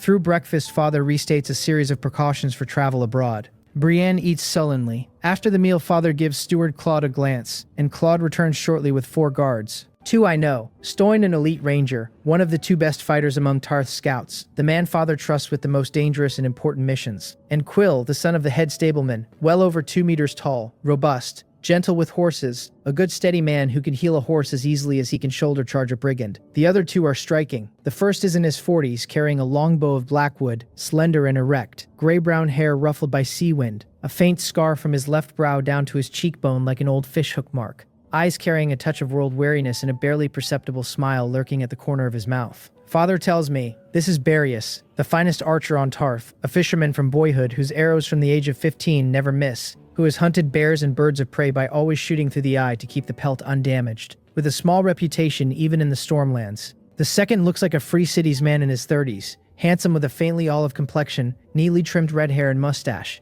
a slender rapier with silver inlaid scabbard at his hip. A water dancer from Bravos named Salio Dorino. I cannot help being intrigued. So a Bravosi water dancer has come to swear to House Tarth. Father, sensing my confusion, smiles and tells me Salio fell in love with the Sea Lord's woman and could not stay in Bravos any longer. He knew old Kemp from the Sunset, and through Kemp's introduction made his way to Tarth, cuckolded the Sea Lord. I raise an eyebrow, impressed despite myself. Stoin, Quill, and Barius all look at Salio with frank admiration. Barius even gives a thumbs up. Salio grins. Mites was forced into being the Sea Lord's mistress. What we have is true love. So he ran off with the Sea Lord's young pretty mistress. Bravos' reach extends through most free cities, so even Pentos and Kyohor would not be safe for him. But Westeros is far enough. The Sea Lord would have to send a faceless man to come for him here, and a faceless man's price would buy a fresh batch of mistresses anyway. He is safe. Steward Claude has already finished arranging the carriage. We ride down to Sapphire Port, where the Evenstar is waiting, a 3-masted ship with a slender hull painted in deep blue and pale gray to match the sea around Tarth. Broad white sails embroidered with our family sigil, and a prow carved into a woman lifting a lantern over the waves. Father, Brienne, I am off. I call out from the deck once I am aboard with Galina, Peake, Harrison, and the 4 guards. Father nods solemnly. Brienne's eyes are red, but she does not let the tears fall. She presses her lips together and silently swears to train twice as hard so that one day she will ride to eternity beside her brother. The evening star unmoors and Sapphire Port shrinks into the haze. We are not bound for Storm's End. We are sailing northward up the narrow sea, past Dragonstone and the Claw, then west into the Bay of Crabs, and finally docking at Maidenpool, which is only a day's ride from Harrenhal. By sea is more comfortable than by road, and avoids the kind of bandits that Jaime Lannister and Arthur Dayne and Barristan only just finished clearing out of the Kingswood Brotherhood last year. On the crow's nest, I stand behind Galina with my arms around her waist to steady her, and she gives a soft cry of joy at the boundless azure sea opening in every direction. The men below, Stoin, Quill, Barius, Salio, Peake, and Harrison, chat and laugh, mostly admiring Salio's exploit with the Sea Lord's mistress. After a while, I climb down to a quiet corner of the aft deck and begin my daily training. Stretches, side jumps, weighted push-ups, sit-ups. 6 years of refining a regimen that suits me, mixing fitness exercises from my old life with what Sir Godwyn taught me. Harrison, fetching ale for Barius, catches sight of me and freezes. He has heard the rumors, but he has never seen me actually train. After a moment, he approaches and asks if he may train with me. I tell him yes, but my regimen is intense and I never miss a day. He nods earnestly, drops the ale, and falls in beside me trying to mimic my movements. He keeps up for 20 or 30 minutes before his breath breaks. He has good fundamentals, exactly the reason Father picked him as my squire. Peake appears looking for him, sees us training and asks to join too.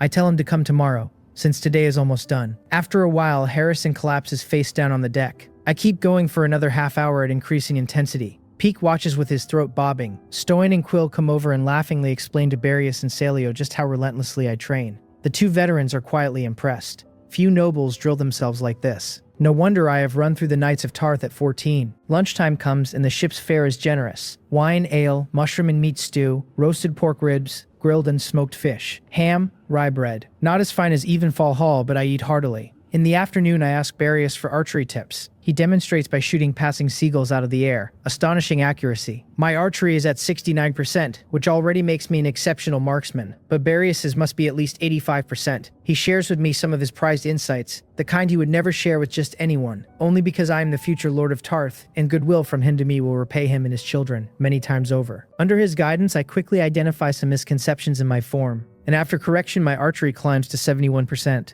The next morning, sun filters through the blinds onto a disheveled bed. Galena is curled against my chest, her chestnut hair fanned across the pillow, her cheek warm against me, breathing soft. She wakes, finds herself in my arms, and her cheeks pinken in the morning light. She lifts my hand off her waist, hesitates, presses my palm gently to her own cheek for a moment with her eyes closed, then slips out of bed and into her small alcove. From a shelf, she takes oil paper packets and prepares moon tea, bay leaves, chamomile flowers, a single black seed, all lightly crushed in a small clay cup with warm water. Maester Armand warned her, no more than 3 doses in a month. She tries not to make any sound that would wake me. She knows the rules of her place even when no one says them aloud. By the time I am awake, Galena has my clothes ready. She helps me dress and I brush my teeth at the open window. From across the bay rolls another wave of malt aroma, Old Bayfur still tinkering through the night. I smile at the thought and finish dressing. Downstairs, Father is at the table again, Brienne again red-eyed, Father reiterating his cautions one last time. After breakfast, I am introduced to the 4 guards I have already met. Stoyne and Quill greet me. Father then introduces Barrius the archer and Celio the Bravosi water dancer formally. Stoyne and Celio walk behind me out the gates as my immediate escort. Brienne hugs me at the docks, refusing to cry. The Evening Star slips out of Sapphire Port. After 3 days at sea, my archery climbs from 69% to 71% under Barrius' tutelage, and my swordsmanship from 62% to 63% from sparring with Celio. Water dancer style is single-handed,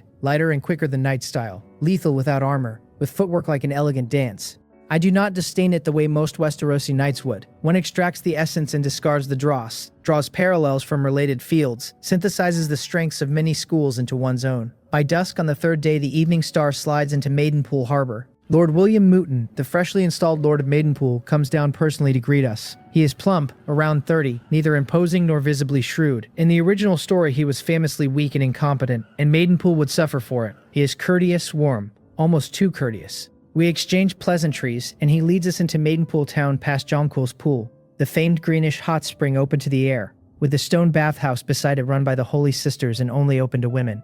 He suggests I bathe back at the castle in the smaller private spring rather than under the Holy Sisters' rules, and I thank him. Maidenpool Castle is built of pale red stone on a hill behind the town, well maintained, with semicircular tower tops. Among Riverland's castles, it is among the most aesthetically pleasing. Bread and salt are presented. The steward shows me to a guest room on the 1st floor that opens onto a private courtyard hot spring built of dark gray mountain stone, walled in by tall wooden fencing. Galena studies the arrangement curiously. Maidenpool architecture is nothing like Evenfall Hall, and I lean to her ear with a smile suggesting we bathe together. She blushes furiously, ears burning, and asks me to wait until after dark. After dark, we soak together in the steaming pool. Natural hot spring water has a way of dissolving the tiredness of 3 days at sea, and the thought rises that on Tarth I should look for a hot spring site to build a small vacation villa for myself and Helena one day. After the bath, Lord William sends a steward to invite me to the evening feast. With Galena's help, I dress and walk down to the great hall. The hall is unexpectedly crowded. A dozen people already seated, several of them knights, plus Lord William, his wife and daughter, and a striking pair I know almost immediately are Dornish. The young man is around 20, bronze-skinned, sparse sharp brows, narrow dark eyes, glossy black hair, smile sitting on top of a clearly dangerous aura. Beside him, a tawny-skinned, voluptuous woman with captivating, expressive eyes. Of all the people at the table, these two carry the strongest presence. Dornish skin tone and that swagger, this has to be the Red Viper. Galon, please sit, Lord William says, his face beaming, and a serving girl pulls out an oak chair. Lord William introduces him, Prince Oberyn Martell of Dorne, and his companion, Lady Ilaria. I nod stiffly and greet him by name. Oberyn does not return the courtesy. He looks me over with open amusement and says, "So you are the Galon Tarth they speak of, and rumor has it you possess a holy sword, true or false?" The tone is anything but polite, with a hint of arrogance, openly treating me as a child. I dislike him at once. He is talented and clever, but his personality is detestable, so I do not answer. Instead, I turn to Lord William and ask him to introduce the other guests, deliberately stepping over Oberyn as if he had not spoken at all. The atmosphere at the table immediately freezes. By ignoring him, I have implicitly given him the cut. Oberyn's playful smile sets. His eyes narrow, and a dangerous shimmer moves through the air around him. Lord William, sweating, hurries to start introductions, but Ilaria stands up and slams the table. "You impudent brat. Lord Oberyn is speaking to you. Did you not hear him?" Lord William goes pale. Stoin and Salio behind me both put hands on their hilts, eyes turning dangerous. I remain calm. I cut a piece of red wine braised beef on my plate, and as I work it onto my fork, I ask Ilaria politely which family she hails from. Her expression cracks. She is a Sand, the bastard daughter of Lord Harmon Uller of Hellholt, who never publicly acknowledged her, and she cannot answer the question without admitting it openly. To call herself a bastard at this table would make her presence here look deeply improper, and her aggressive scolding even more like the fox borrowing the tiger's terror. Oberyn pulls her wrist down with a low command. "She is my companion, my woman. That is all you need to know." She sits, both proud and grateful at his protection. I give a non-committal nod and continue ignoring him. This unsettles Oberyn more than open hostility would have. He is rarely ignored. People either back down or confront him head-on. I am doing neither. I praise Lord William's chef, lift a glass to him, smile pleasantly, and tell him I would gladly visit Maidenpool again on my next pass through the Riverlands. Lord William, almost weeping with relief that I am willing to be civil to anyone, raises his cup back. Oberyn's mouth twitches. Veins start showing on his forehead. "Brat, did you not hear me?" he finally says directly. I put down my knife and look up. "Has anyone ever told you that you are annoying?" I say evenly. "I have already made it clear I do not wish to deal with you. Must you invite humiliation upon yourself?" He laughs in anger, fist clenching. "Invite humiliation? What, just because you speak others?" Must answer. "One might think you were the Prince of Dorne," I tell him coolly. I rarely pick fights, but anyone who opens by looking down on me will not get a friendly face in return. The whole table is now silent and bright-eyed. A live drama. My remark is genuinely cutting. Oberyn is essentially a Martell without inheritance rights, a man who poisoned his weapon in a youth tourney to kill Edgar Ironwood and was never knighted. A noble offshoot leaning on his brother Doran's authority, feared mostly because he is good with a blade and willing to use poison. But to the surprise of everyone, Oberyn does not fly into rage. He throws his head back and laughs aloud. "Brat, I like your temper. You are different from the usual nobles." Even Ilaria looks startled. In their normal pattern, this is the moment a duel gets called. "Galon Tarth. My apologies for my earlier rudeness," he says, "but I am genuinely curious. Is your holy sword real or not?" Some at the table breathe out. Others look disappointed at missing a spectacle. I nod a small acceptance of the apology. If you truly wish to know, I tell him, you should seek me out privately, not bring it up at the dinner table. My presence at this moment briefly overshadows even his. I have executed hundreds of prisoners over the years, and a deep cold weight has built up in me that he can sense. "Ha, you are right," he says, and his appreciation actually deepens. He had thought a 14-year-old would be easy meat. Now he reads me as more resolute and self-assured than most nobles he has met. Half from genuine appreciation, half to save his own face, he steps off. He is not so foolish as to drag House Martell into a feud with a rising House Tarth over a single dinner. Doran has briefed him on the toothbrush and toothpaste empire from Tarth, and on the betrothal forming with House Hightower. House Tarth is not to be trifled with. He tested me, I held, and he chose face over feud. Lord William, finally relieved, introduces the remaining guests. A knight from a branch of House Manderley, Sir Ely of Iron Oaks from the Vale, someone from House Cott of Three Towers in the Reach. They are warm to me. They have all watched me handle the Red Viper without flinching, and they are eager to befriend the heir of a rapidly rising house whose toothbrush profits they have all watched fill in the markets of their own regions. Lord William receives every guest warmly and ends up universally labeled weak. I do not work for anyone's favor and end up universally respected. Trying to please others can never earn the respect. Only firmness and confidence command it. Tywin Lannister and his son have been the great example of this principle. Lord William, sadly, has not absorbed the lesson of Casterly Rock's rainy season. After dinner, I head back to my room and Oberyn catches up to me alone in the corridor. Galon Tarth. Stoin steps in front of him with a hand on his hilt. Red Viper, halt. Oberyn raises both hands and says he means no ill and is unarmed. I glance at him. If you came to make friends, that is unnecessary, I tell him. His mouth twitches. If you wanted to see the holy sword, I add, and I draw Oathkeeper without warning. A clear ringing flash of cyan light cuts through the corridor, and a bluestone gargoyle on a pillar parts at the waist with a heavy clang as the upper half hits the floor. Oberyn freezes. The blade glows on its own in the dim corridor, a thing no ordinary sword can do, not even Dawn. Cut through bluestone with a single stroke. He has nothing to say. Let us go, I tell Stoin and Celio, and walk past him without looking back. Oberyn stands there dumbfounded, then approaches the gargoyle, draws a dagger, and stabs at the remaining stub to confirm it is real bluestone and not plaster. The dagger leaves only a scratch. He stands silent for a long while. Back in my room, I dismiss Stoin and Salio with the order to rest because we leave for Harrenhal in the morning. They bow and tell me they will not drink tonight. I soak in the hot spring again to wash off the wine, and as I lean back into the warm water, I keep thinking about Oberyn, and my dislike for him does not ease. Or rather, my dislike of all of House Martell does not ease. In the original story, Oberyn and Doran shouted about avenging Elia for over a decade without ever taking effective action. Oberyn nearly killed the Mountain at the trial by combat, but only nearly. He was killed himself instead, an utterly absurd ending. The Mountain was just a butcher. The real architect of the rape and murder of Princess Elia and her children was Tywin Lannister. Yet neither Doran nor Oberyn ever dared point a finger at Tywin. They poisoned weapons against duel opponents, but they never poisoned the Mountain, never sent faceless men, never bribed his servants, never even tried. They shouted to be handed the Mountain as if Tywin owed them his head,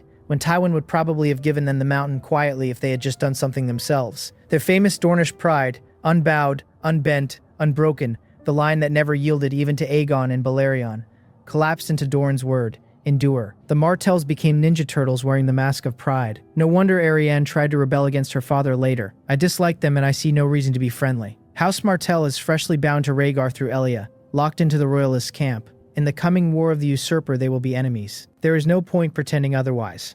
After the bath I hold Galena and rest. In the morning we depart. Lord William has thoughtfully arranged a carriage for our use through the Riverlands, returnable on the way back. He does not even mention the destroyed gargoyle. As we leave, I cannot help shaking my head. Being known as a nice guy in Westeros is no good label, but if the chance ever comes, I will help him a little. I ride Thundersmoke at the head of the column, Stoyne and Quill flanking, Barrios and Celia loose behind, Peake and Harrison on rented horses, Galena in the carriage with the luggage. We move west across the Riverlands, farmlands, and grasslands, and by evening I see ruined towers rising in the distance, taller than Duskstar Tower, and ruined.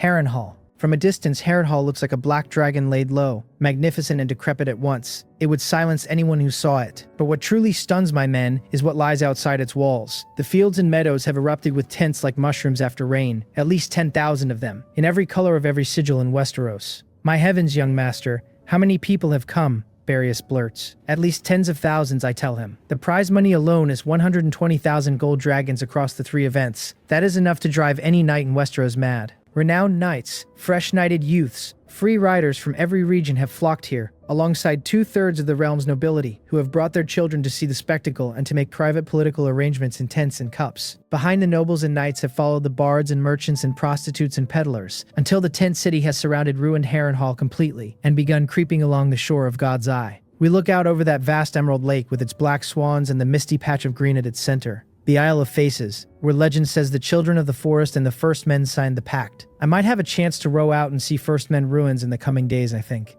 Stowen asks if we set up camp first or enter Harrenhal. Enter the castle first, I tell him. Father said Lord Hoster Tully would arrange a room and stables for us.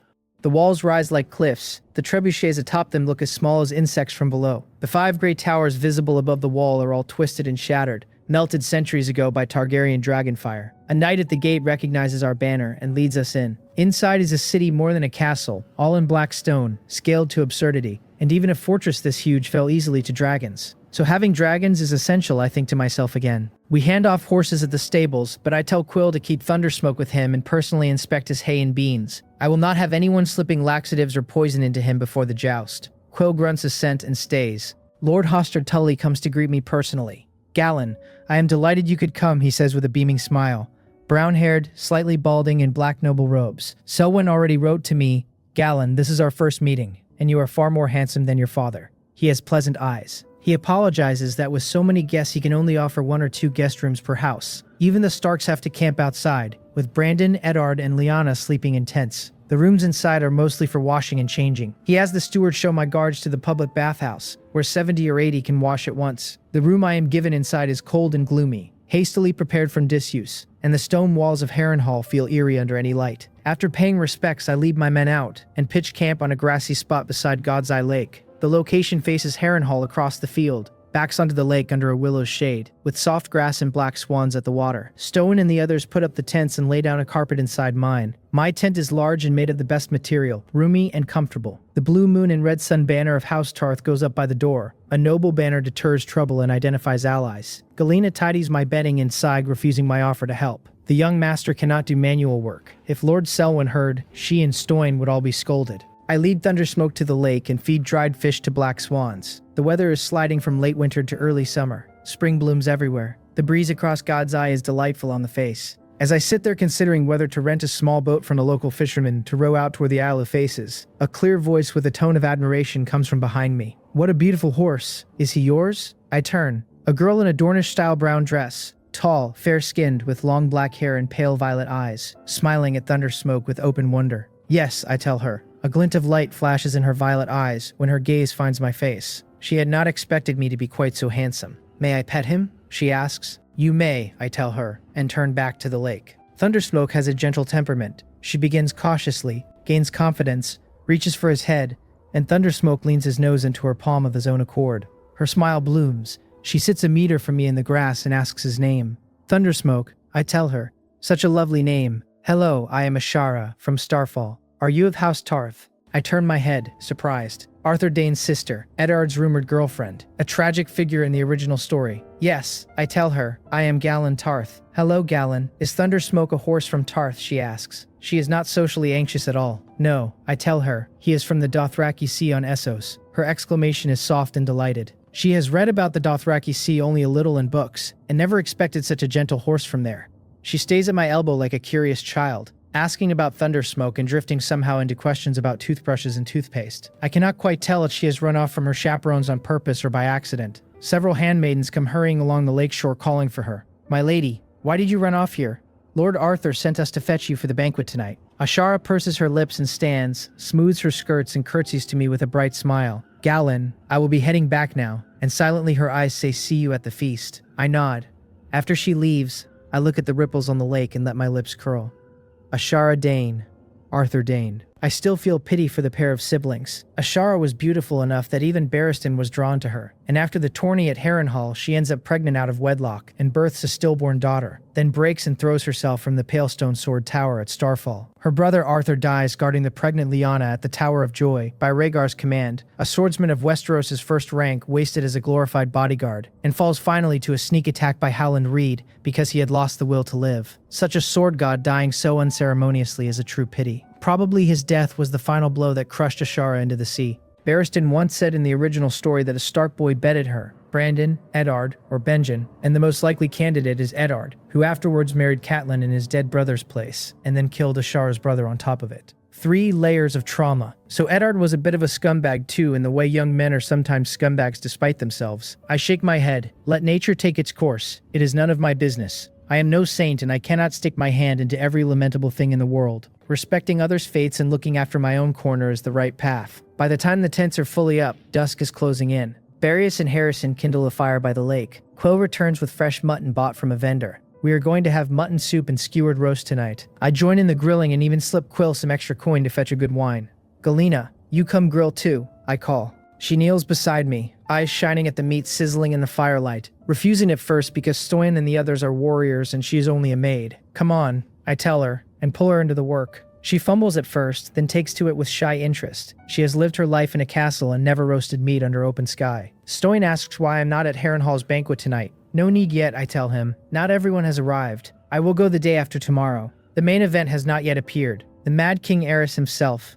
Meanwhile, in the Hall of the 100 Hearths, Arthur Dane enters with his sister Ashara. The Sword of the Morning, tall and handsome leading his finely dressed sister, draws every eye in the room. Ashara in a crimson evening gown looks more radiant than any other girl present. Her gaze sweeps the Stormland's contingent of nobles and finds nothing she is looking for. Disappointment crosses her face for half a heartbeat. A young noble from the Reach asks her to dance. She gives him her hand for the form's sake, dances briefly, then withdraws using the excuse of feeling unwell. More young men try, and a few in their 30s. Helpless, she takes her brother's arm and uses Arthur as a shield to drive them off. Arthur watches her distracted face and turns the matter over in his mind. The handmaidens have already told him she was chatting with a young noble lord by God's Eye Lake. He will need to meet this lord soon. Back at my own fire, the night air is cool and pleasant through the gaps in the tent canvas. Galena is reluctant to sleep in the carriage tonight. I pull her into the bedding before she can leave to warm me. The next morning, dressed neatly, I am preparing to go to House Baratheon's camp to find Robert when a familiar voice calls across the tents. "Galon." I turn. Baelor Hightower is waving at me from a distance, smiling broadly. Baelor. "Galon, there are so many people here. We arrived 2 days ago and could not find your banner. I did not expect to run into you here." Baelor steps forward and pats my shoulder, then looks me up and down, openly amazed. "You have grown so fast." He is 22 now, 1.83, well-proportioned, his old steady self, and after 2 years apart I am almost as tall as him already, even more handsome by his reed. His sister and father will be glad to see me. I tell him with a laugh that I was just looking for House Hightower's banner myself. Did Lord Leighton come? I ask. He came, Baelor says. My father was not comfortable letting me bring Helena, Allery, and Lyness here alone.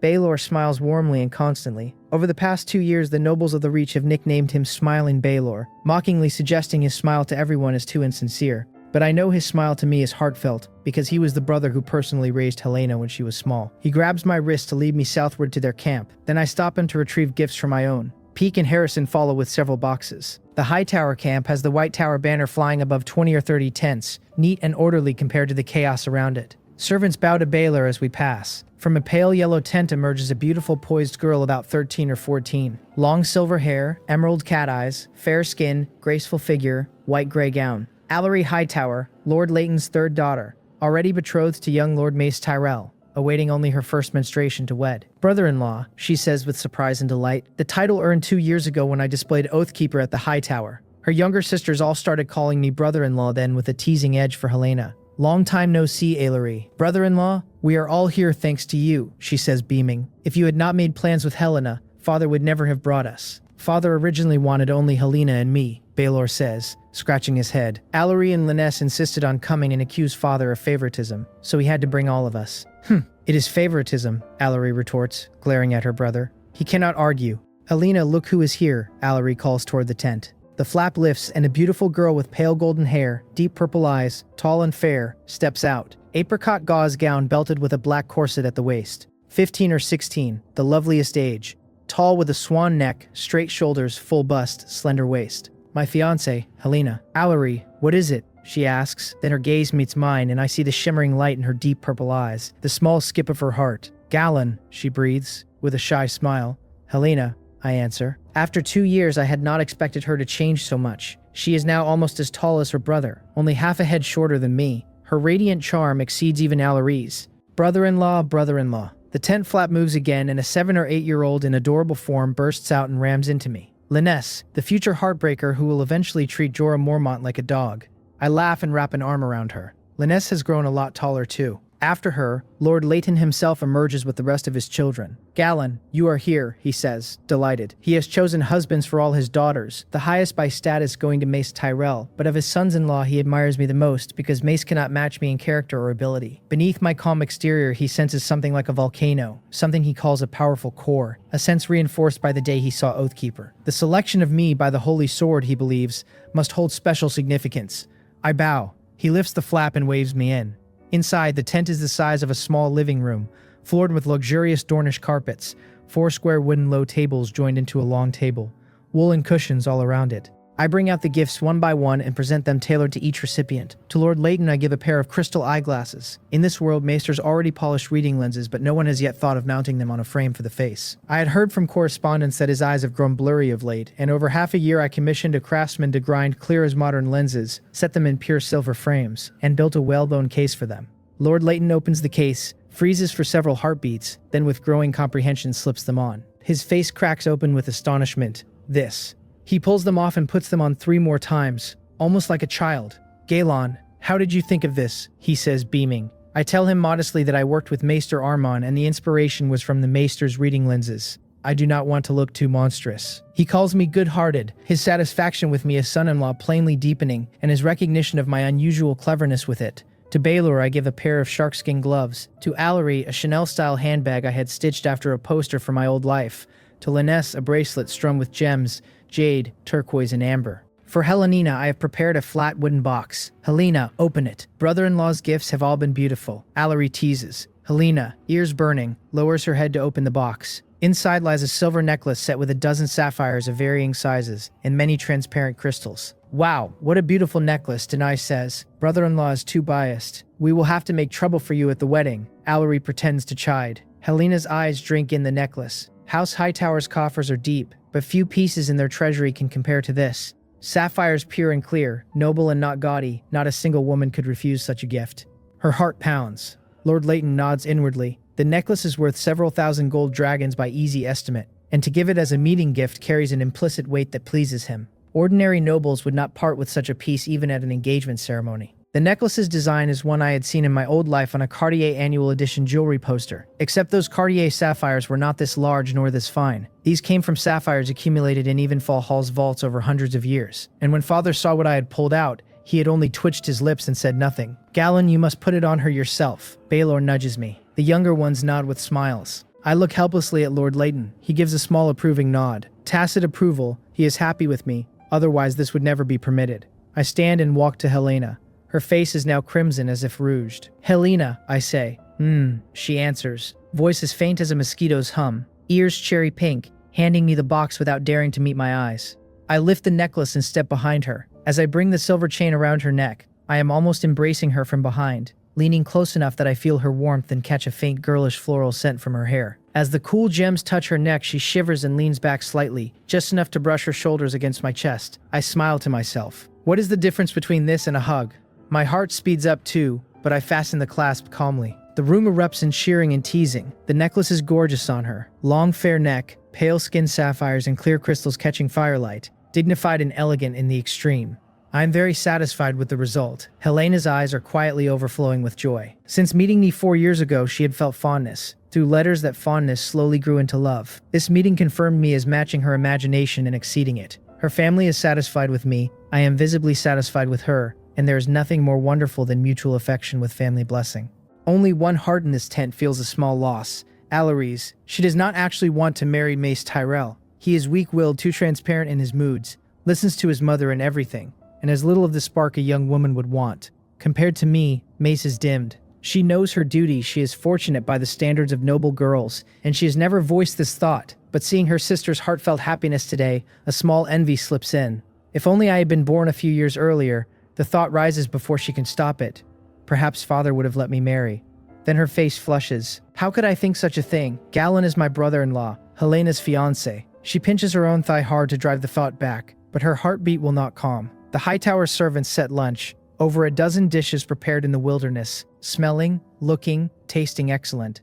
We eat happily. Afterward, Lord Leighton. I still need to see Robert, I tell him, and he nods. As I am leaving, I pause at the flap. May I invite Helena to God's Eye Lake tonight? You may, he answers with a smile before I have finished. But bring her back early. I leave grinning. I find House Baratheon's stag banner after some searching. Galon, why are you only just arriving now, you rascal? Robert booms, throwing both arms wide. He has grown to 2 meters tall, only 19, no excess fat, with a short stubble that makes him look like a tall, strong stag in flesh. I arrived yesterday but did not attend the Harrenhal banquet last night, I tell him with a smile. Then you should have come to me earlier, he says, slinging an arm across my shoulder. Where is Ned? Not with you. He is at the Stark camp. His father brought Brandon, Lyanna, and Benjen this time, Robert says, and at Lyanna's name his tone softens and his eyes narrow. He is plainly looking forward to seeing her often during the tourney. My expression goes a little strange. Poor Robert. Lyanna does not actually like you. She will be drawn to Rhaegar very soon. The woman he loves falling for another man would be a devastating blow to the heart of a proud, self-important young man. I hide my pity and tell him I have to come back to spar another day. There are too many visiting nobles to talk shop with. We end up trapped in courtesy conversations all afternoon and never get to spar. By evening, I extract myself, return to the Hightower camp, and ask Helena out. Alarie and the others stand by laughing and teasing. The moment we are clear of their banner, I look at Helena, whose face is flushed red, and take her fair, slender hand in mine. Her eyes widen. Before she can react, I am already leading her along the narrow paths between tents. From time to time, commoners and nobles and servants alike see this perfect couple pass, surprise and admiration in their faces. At first, Helena will not lift her head. Her heart races and her legs tremble slightly, but she gradually adapts and lets me guide her. The tent paths are crowded enough that staying joined by hand is genuinely the best choice. As we move into sparser areas, I slow to walk beside her, still holding her hand. Her ears are still a little red, but her breathing has steadied. She does not speak. I do not speak. My smile is faint. Her hand is slender and soft, and on the breeze I catch a delicate fragrance from her hair. We arrive at the House Tarth camp on a lakeshore. Stoyne and Barrius and the rest stop dead, jaws dropping at the sight of me leading back a noble beauty of such exquisite face and serene bearing, clearly handheld in public. The strict upbringing of nobles makes such a thing unthinkable. I introduce her quickly. This is Helena, my fiancée, and your future lady. They snap out of it and bow clumsily, greeting Lady Helena with genuine awe. Helena's face turns redder still at the word lady, and she tries to pull her hand free. I hold it tighter. She gives up, smiles at them, says hello. I lead her past them down to the lakeshore where Peake has rented and scrubbed a small fishing boat clean. Many black swans drift on the orange-rippled evening water. Helena, have you ever rowed a boat? No, but Baelor has taken us out before. How about I take you to the center of the lake? Okay, she nods. I help her aboard, take up the oars and pull us slowly away from shore, deliberately rowing away from the side where the tent camps are pitched. She gradually relaxes, trailing her fingers in the cool, pollution-free water. Only the occasional green leaf floats past in this era. I do not row toward the Isle of Faces. Sky is darkening too fast and the lake at full night would be pitch black on the return. Today is just for her to feel a boat under her. I stop and rest the oars. 2 black swans, accustomed by days of feeding, swim up. I take out dried fish and hand a few to Helena to throw to them, and she lights up. Hightower's camp is not lakeside, and she has not been able to come down before, and she has only seen white swans in Old Town, never black ones. Helena, do you remember the snake vine flower you mentioned in your last letter, I ask? The one from the Norvos Hills. Yes, I tell her I had someone bring some back. Really, she lights up further. She loves growing plants and has a dedicated nursery in Old Town, and she had told me she was curious about several Essos plants, including this one. From beneath the boat's floorboards, I produce a clay pot containing a snake vine flower. The captain transplanted a live one for me on top of the dried specimens, and after a few days of attention, it has regained its vitality. Helena cradles the pot like a treasure, examining the vines and leaves and inhaling its scent, looking happier than when she was feeding swans. It really is the snake vine flower, she breathes. Galon, thank you. The light in her eyes as she holds the pot is even softer and more genuine than when she received the necklace this morning. The necklace represented my regard and affection. The pot embodies my respect. You do not need to say thank you to me from now on, I tell her. She pinks again and nods slightly, understanding. Sometimes thanks make things distant. A thread of sweetness runs through her heart. Helena, this snake vine flower has a special effect, I add to break her shyness. A special effect. It can be used to brew alcohol. Brew alcohol, she repeats, doubting. There is no record of it in her family's collection. I have already tried, I tell her, smiling. I brewed a new ale that I have named beer, and the snake vine flower may eventually be more commonly known by another name. Hops. Hops, she repeats, poking the plant curiously. A pity I left in such a hurry that I forgot to bring samples. I add, otherwise I would have brought some for you to taste. The tourney at Harrenhal would actually have been the best venue to debut beer, but I invented it too late. I described to her the brewing process I worked out with Old Bay for, and she is fascinated that the small snakevine flower can transform ale so completely. We drift onto Essos' stranger plants, ghost grass pale as milk glass, breath of death glowing in the night, black bark trees whose pressed leaves yield a blue liquid that stains the lips in eerie color. She listens enraptured. So many of them she has only seen as drawings in books. The climate of Old Town is not suited for them. It would be wonderful if I could go to Essos to see them, she says, then immediately bites her lip and looks at me cautiously, fearing displeasure. Wives of nobles are generally not encouraged to travel. If you want to, I will take you in the future, I tell her, and her eyes widen in soft astonishment. I have studied Valyrian with Maester Armand partly to prepare for dragons and partly to prepare for Essos. After we marry, I can take her on a journey across Essos, and an even more convenient way, if I can claim a dragon, would be to fly her wherever she wants to go. Helena's eyes brim with tears at my answer, and she asks if I am really willing to take her to Essos. I tell her, of course, that she is my fiancé and I have no reason to lie, my voice steady as I hold her gaze. The setting sun is dipping below the edge of God's Eye Lake, the sky turning a deep blue, and the evening breeze seems to intoxicate her as her heart begins to pound. She tells me later, in fragments, that she felt incredibly lucky in that moment, that the tranquil environment gave her a strange courage, and to my surprise, she suddenly throws herself into my arms. My arms instinctively close around her, her soft hair brushing my fingertips, her back delicate and almost boneless beneath my palm. After the first jolt of surprise, I shift my right arm down to her waist and reposition her more comfortably onto my lap, holding her fully against me. With this slender beauty in my embrace, time seems to stand still for a long moment. Helena buries her face into my chest, her cheeks burning, and afterward she will tell me it was as if sparks had ignited in her heart, a warm current rising and spreading like countless tiny stars blooming inside her. Sweetness and excitement intertwined until her heartbeat sounded like a drum in her ears. After a while, my own breathing quickens, because Helena's beauty and figure are no less than the top beauties of my previous life, and it is hard for me to remain unmoved. One hand on her slender waist, the other caressing her tender cheek, I call her name in a slightly hoarse voice and gently hook her chin upward. She finally emerges from her quail-like posture and looks up at me, blushing. But no sooner has she lifted her face from my chest than I lower mine. The kiss lasts a long time, until the last faint glow of sunset is swallowed by God's Eye Lake, and countless stars twinkle in the dark blue sky above us. The only sound on the calm water are embracing heartbeats and breathing. When the kiss ends, I ask her, my lips at her ear, whether she has any wishes, because I have a special way of making them. She separates from me, puzzled, and I retrieved from the back of the boat the 2 small Konming lanterns I prepared earlier.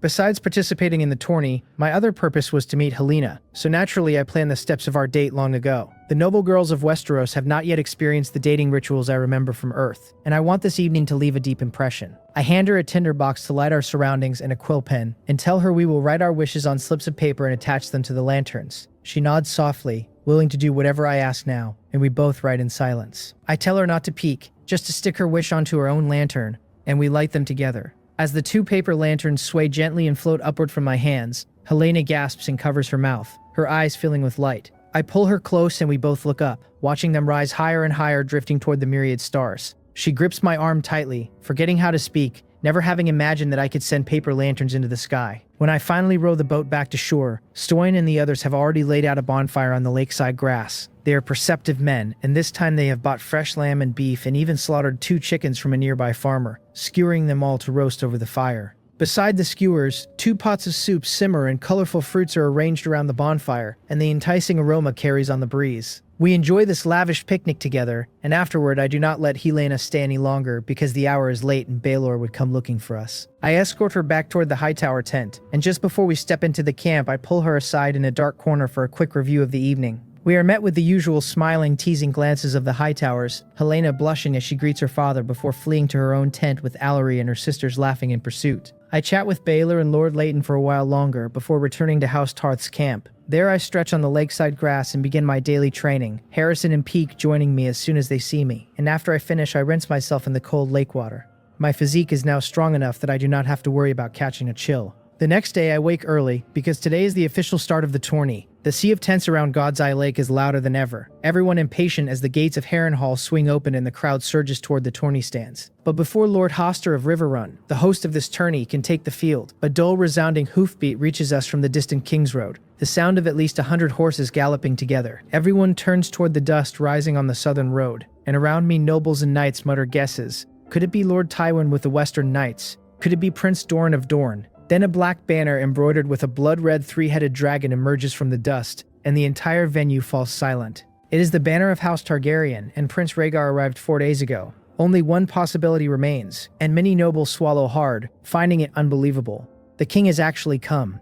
When the iconic white-cloaked Kingsguard appears, all suspicions are confirmed, and shouts of "Clear the way" ring out as the crowd parts. Prince Rhaegar's handsome face shows shock and disbelief, and the faces of Robert, Mace Tyrell, Rickard Stark, Jon Arryn, Hoster Tully, and several other lords change all at once. None of them expected Mad King Aerys to arrive without warning on the day the tourney opened. Originally, they had planned to discuss matters in secret during tonight's opening feast, and with Aerys here that is impossible. No wonder Lord Tywin has been delayed. Something must have happened in King's Landing. Some of the unaware knights, commoners, and merchants do not know the inside story. Though the king is mad, he is still the king, and his presence at this tourney only highlights its grandeur, so they cheer enthusiastically. I blend into the crowd and slowly allow myself a smile, because the show is beginning. This is my first time seeing Mad King Aerys in the flesh. As the king's carriage draws closer, the Lord of Riverrun rushes from the gates with his knights, panic clear in his eyes and cold sweat on his forehead. And when the king's 8-horse carriage halts, he kneels and welcomes his majesty in the name of House Heen. A servant pulls open the carriage door, and the figure that emerges looks down on Lord Hoster, snorts coldly through his nose, and after a long, heavy silence finally says, "Rise." When the crowd sees the king clearly, they are stunned, because his fingernails are long and yellow, his beard tangled and matted, and his hair twisted together like unkempt rope. His luxurious clean clothes cannot hide his disarray and haggardness. Most of those who have never seen the king before are spontaneously thinking the same thing. Is this our king? Aerys' arrival disrupts every plan. No one knows whether he has seen through the Lord's intentions or whether he has prepared a contingency, so the great lords tacitly choose silence. Supporting Rhaegar's ascension was merely icing on the cake, but if they are caught by Aerys, it might mean the annihilation of their entire houses. So the great lords decide to say nothing and treat this tourney at Harrenhal as a purely competitive event. In this eerie atmosphere,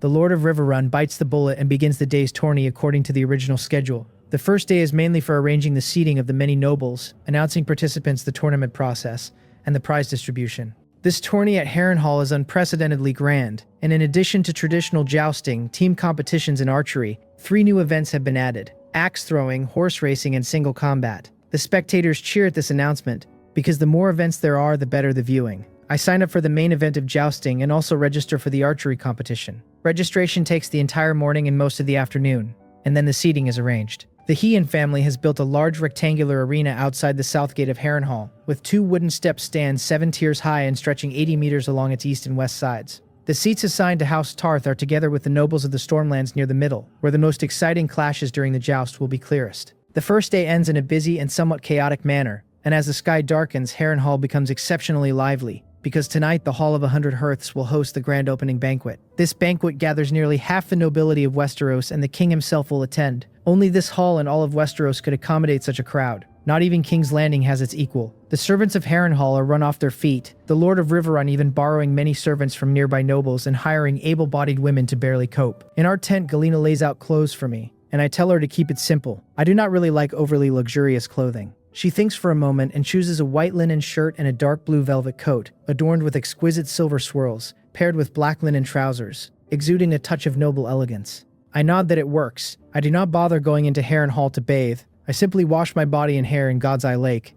The water is clean and the cold does not bother me. I do not smear on scented oil like other nobles, nor light incense in my room. Being clean is enough. If someone does not like you, no matter how fragrant you are, they will still dislike you. With Galena's help, I dress, and when I step in front of her for an evaluation, she purses her lips softly and says it is perfect, her cheeks flushing slightly under the sunset light, the corners of her mouth lifting before she lowers her head to hide it. Barrios leans in and asks with a chuckle whether he can come along. Tonight's banquet is open only to nobles and knights at the tables, and as my guard he can sit at the special guard table if he is one of the 2 I am permitted to bring inside. I laugh and ask if he wants a drink. Barrios' archery is extraordinary and his greatest hobby is tasting fine wines. This banquet has dozens of vintages and he is clearly craving them. Salio raises a hand and says he prefers the sour wine and rum of Bravos, and does not really like Westerosi wines, so it does not matter to him if Barrios takes the slot. Barrios gives Salio a thumbs up and grins, and we set off, Stoyan and Barrios accompanying me. Leaving the camp, I pass a small grove. Spring is here, the transition between winter and summer, and the grove is full of colorful flowers. On impulse, I decide to pick some for Helena. Stoyan asks with a smile while plucking a bloom that looks like a tulip, when Lady Helena and I plan to marry.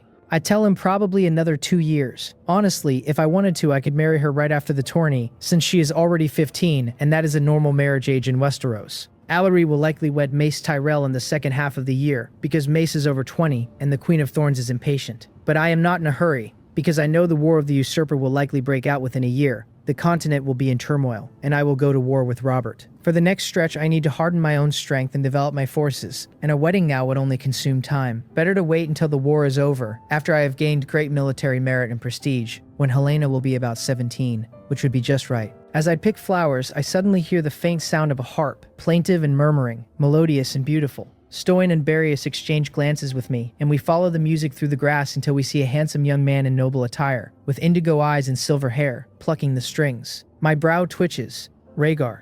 I had not expected to meet him here. The opening banquet is about to begin, and yet he is not accompanying his father Aerys or his wife Elia, but is sitting alone with a harp in the grass. That tells me how lonely he feels inside. Our footsteps draw his attention and he turns. I place my hand on my chest and bow slightly, greeting him as Prince Rhaegar. Stoyan and Barrios bow with me. Rhaegar stops playing and asks who I am, his eyes curious because my face and clothing clearly mark me as noble. I tell him I come from House Tarth of Evenfall Hall and give my name. He smiles gently and says he has heard of me, that I am the one who found the legendary Oathkeeper. I nod but do not continue the conversation, because I have no intention of drawing the sword for every man I meet, and besides I am in a hurry to reach the Hightower camp. To my surprise, it is Rhaegar who first apologizes for interrupting my flower picking, and he stands up to leave. He is a prince. His courtesy is too soft. For a prince, this kind of weakness is not a virtue, and I begin to vaguely understand why his fate ends so miserably. He who refuses what heaven bestows shall suffer the consequences. As prince, with his father unfit to rule, many great lords of Westeros are full of resentment and would secretly support him taking the throne. Yet Rhaegar is indecisive again and again, retreating each time, never rising up even when Aerys is suspicious of him and harms him. In the end, he will elope with Lyanna, making a mess that brings down the Targaryen dynasty. Honestly, his tragedy is entirely of his own making. If he had even a shred of cold ruthlessness, he could have imprisoned his father and usurped the throne, and Targaryen rule would not have collapsed so quickly. The throne is right in front of him, but he does not want it. He wants his father's love and approval, and a happy family, and freedom to love whom he chooses. In the end, he gets nothing. His father killed, dynasty fallen, wife raped and murdered, children crushed, and the woman he loves dying in childbirth. He has a winning hand and plays it terribly. For such a man, I cannot bring myself to feel anything but disdain, a pure disaster, a total waste. I nod politely and intend to continue picking flowers, but at that moment a burst of cursing and fighting comes from the woods nearby. Rhaegar and I exchange a glance and tacitly walk over together. Through the dense bushes we see 3 young tall squires bullying a thin small boy in a green robe and gray linen, perhaps 14 or 15 years old, only about 1.6 meters tall, holding a trident and surrounded in a triangle by 15 or 16-year-old toughs. They are sneering at his looks, mocking him for claiming to be a noble lord, telling each other to knock his teeth out. They snatch his weapon and pin him to the ground. Rhaegar's brow furrows, anger flashing in his eyes, and he glances at me before stepping forward to intervene. But my expression is a bit strange, because the boy is Howland Reed. I suddenly understand why I happened to encounter Rhaegar.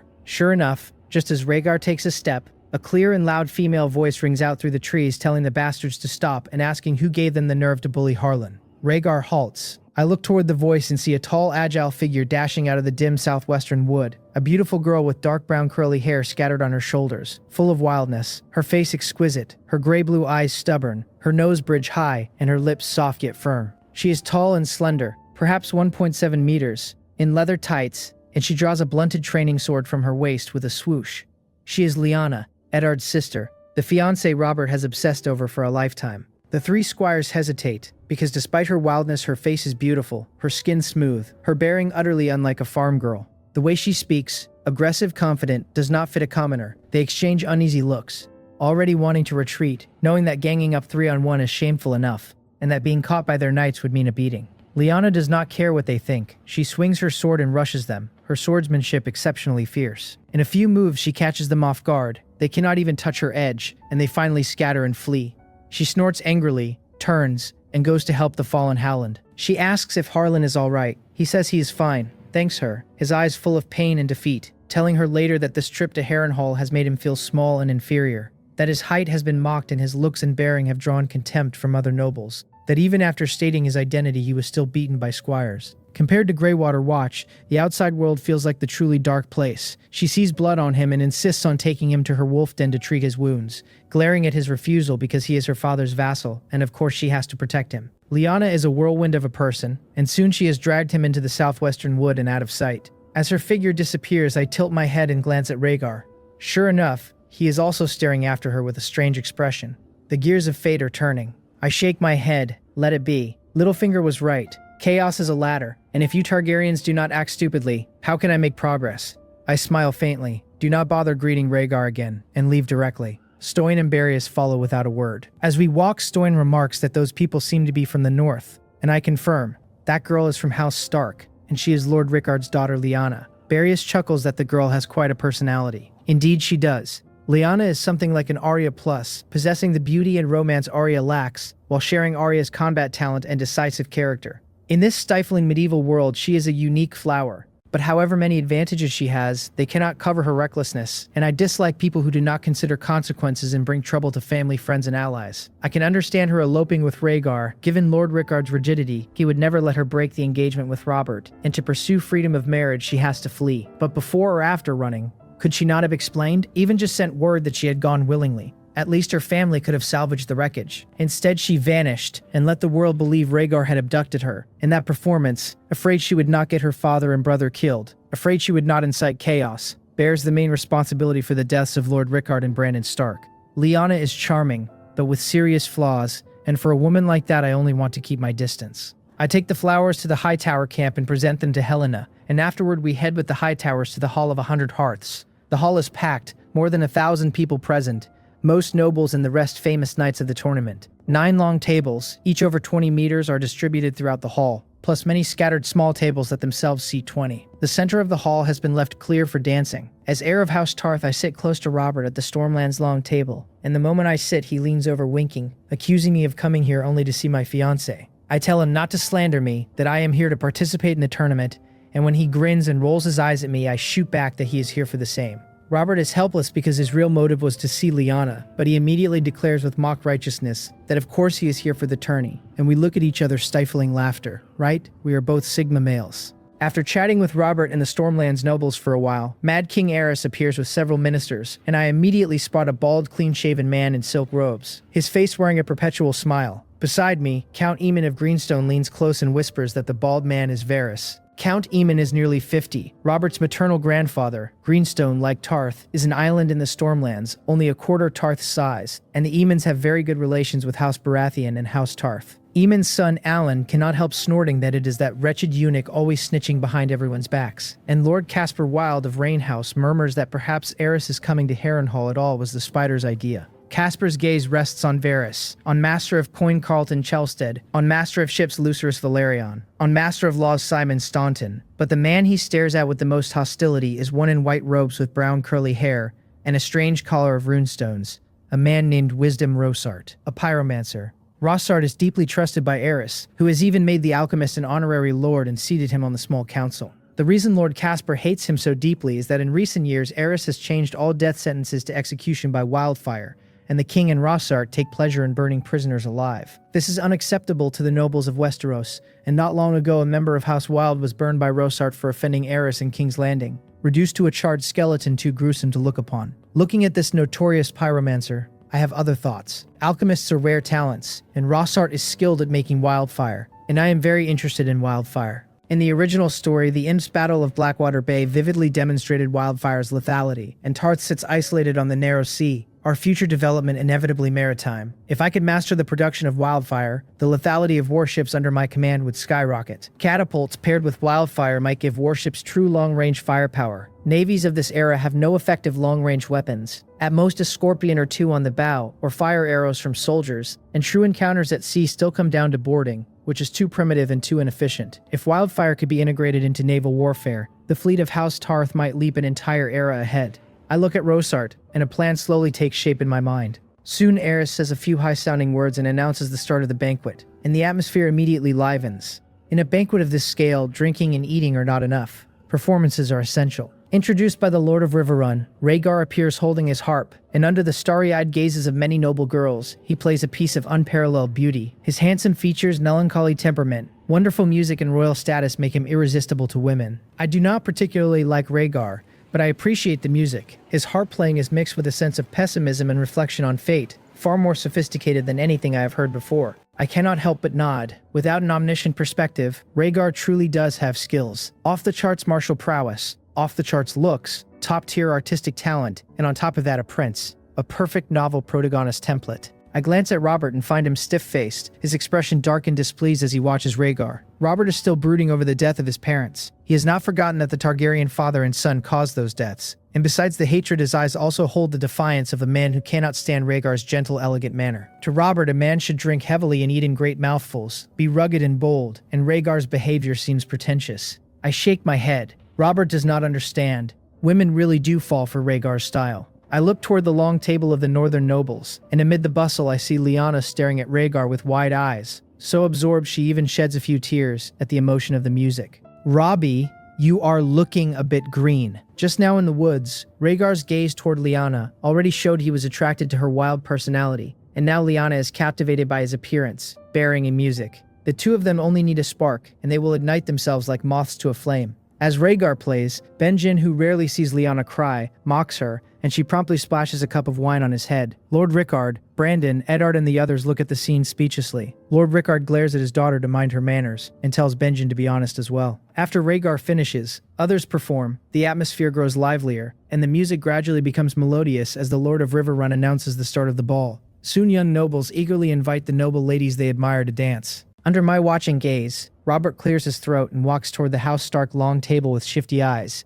a little guilty after our earlier banter, eager to find Lyanna. I shake my head as I watch him go. Lyanna hesitates when he invites her, but in the end she accepts. I shake my head again, more certain than ever that Lyanna is not a suitable partner. If, before meeting Rhaegar, she had resisted her family because she disliked Robert and rejected him sternly, even running from home, then she would be an awakened figure among the women of this era. But when Robert invited her, she did not refuse, still evaluating him, still wavering. That is just looking for a better option while keeping the original one. Only when she was sure she could be with the more excellent Rhaegar did she betray her engagement to Robert. The conclusion is clear. If Rhaegar had not appeared, she would most likely have hidden her dissatisfaction and married Robert. A classic scenario. I no longer pay attention to them, rising and heading toward the reach-long table to invite Helaena to dance. As I approach the high tower seats, I sense the atmosphere is wrong. Lord Leighton, Baelor, and Allery are frowning at a finely dressed man who stands by the long table. Perhaps 27 or 28 years old, brown hair, a proper face, bowing slightly with a gentle smile and inviting Helena. He is asking, as a beautiful Miss Helena, whether he may have the first dance. Helena, looking at him, says she is sorry, that she is not feeling well tonight and does not feel like dancing yet, addressing him as esteemed Earl Logofson. So this man is Marco Logofson, the Lord of Seagulltown in the Vale, head of the Logofson family. He does not give up, telling her he will only hold her hand and dance gently in the ballroom, and that she will not be uncomfortable. He has lost his wife last year, and is searching for a new one, and after gathering information on many noble girls, he decided that a Hightower girl would maximize his interests. Helena's marriageable age, beauty, and charm satisfy him completely, so as soon as the ball began, he came to invite her. Lord Leighton frowns but does not speak, because the man's status is also not low, and inviting someone to dance is a normal thing. Helena shakes her head and is about to refuse again when I step past the man, stand before her, and extend my hand, telling her I am sorry to have kept her waiting. Lagofson stares at me somewhat astonished. He has not expected anyone to do something like this. To invite the same noble girl at the same time is almost a slap in the face, and he is the Earl of Seagulltown, the largest port on the eastern coast of Westeros after King's Landing. Rich and prosperous, yet someone has dared. The smile freezes on his face, and anger flickers in his eyes. Helena glances between us, worried that my action will provoke him, but my hand remains extended and I show no intention of softening or yielding. After 2 seconds, she finally extends her own hand and takes mine. I lead Helena directly toward the center of the ballroom. She glances at Logofson but says nothing, because it is awkward. She just told him she was unwell, yet now she is dancing with me. I brush past Logofson without even looking at him, choosing to ignore him completely. We enter the crowd and slowly begin to dance. Behind us, his face goes green and red in turns, his body still stiff. He looks at Lord Leighton, frowning, anger in his eyes, wanting an explanation. Baelor steps in and explains, essentially giving Lagofson a way out, that the gentleman just now is Helena's fiancé. Lagofson forces a stiff smile, says he sees, apologizes for being presumptuous, and turns away. After he leaves, Lord Leighton shakes his head. What kind of person dares to harbor intentions toward his daughter? The reason he stayed silent and implicitly allowed Helena and me to disrespect Lagofson is that he knows how Lagofson's previous wife died. This fellow poisoned her because her family did not reach a trade agreement with him, and though he thought he had handled it secretly, the matter could not be hidden from House Hightower. Allery worries aloud whether her brother-in-law will be retaliated against by the Lagofsons, that she has heard Marco is not a good man, but Lord Leighton smiles and shakes his head. At most, there will be some trade conflicts between Seagulltown and Tarth, and since I dared to ignore him, I clearly am not afraid of his retaliation. If the Lagofsons are foolish enough to make a big deal of it, he would not mind uniting with Selwyn to sanction Seagulltown.